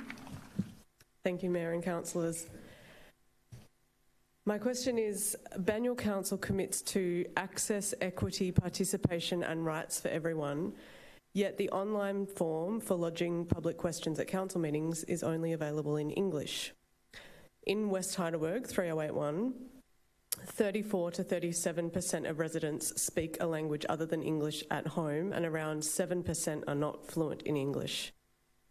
Council's own inclusive Banyule plan acknowledges that mainstream policies and programs which fail to meet everyone's needs create structural disadvantage, leading to poorer social and health outcomes. Why then does Council not provide multilingual or translated options for submitting public questions? Thank you. Thank you for your question, Jessie. Thank you, through you, Mayor. Thanks for the question, Jessie. Indeed, our diversity statement outlines a firm commitment to access, equity, participation and rights for everyone, and we therefore acknowledge the importance of accessible communications for everyone in our community, especially those who don't speak English. At present, the public question form is only available in English. We recognise this is a barrier for some. Council's websites support translations in other languages from users' own device or browser. And so far, in 2025, we've had more than 8,500 individual visits to Council's website from devices set up in languages other than English. As identified in our recently adopted communication strategy just this evening, we've made an explicit commitment in that strategy to investigate better ways to connect and communicate with our multicultural community, especially those who don't speak or write in English. This will include a comprehensive review of all our communication systems and processes and identify opportunities to make key touch points, like submitting a public question, more inclusive and accessible. We have some supports in place at no cost for residents and customers alike to engage with Council using languages other than English. This is currently through Council's long-standing arrangements with Translating and Interpretive Services, also known as TIS National, and there is no restriction placed on how the support service is used with Council, and public questions would also be accommodated. Details to access this support service are listed on our printed materials at the top of every page on Council's website and also the Contact Us page. Thank you. The next question is from Jared Glory from Heidelberg Heights. The next question is from James Stevens from Heidelberg West. And the final question is from Kevin Hill, Heidelberg Heights. Okay, so thank you to members of the gallery for all your questions. We do appreciate the questions, and a response will be provided in writing for those that could not be here. Okay, there's no confidential meeting tonight. So I declare the meeting over. I now close the meeting at 10:35 p.m. Again, thank you to everyone for your attendance. The next ordinary meeting of Council will be held on Monday, the 22nd of September 2025. Thank you.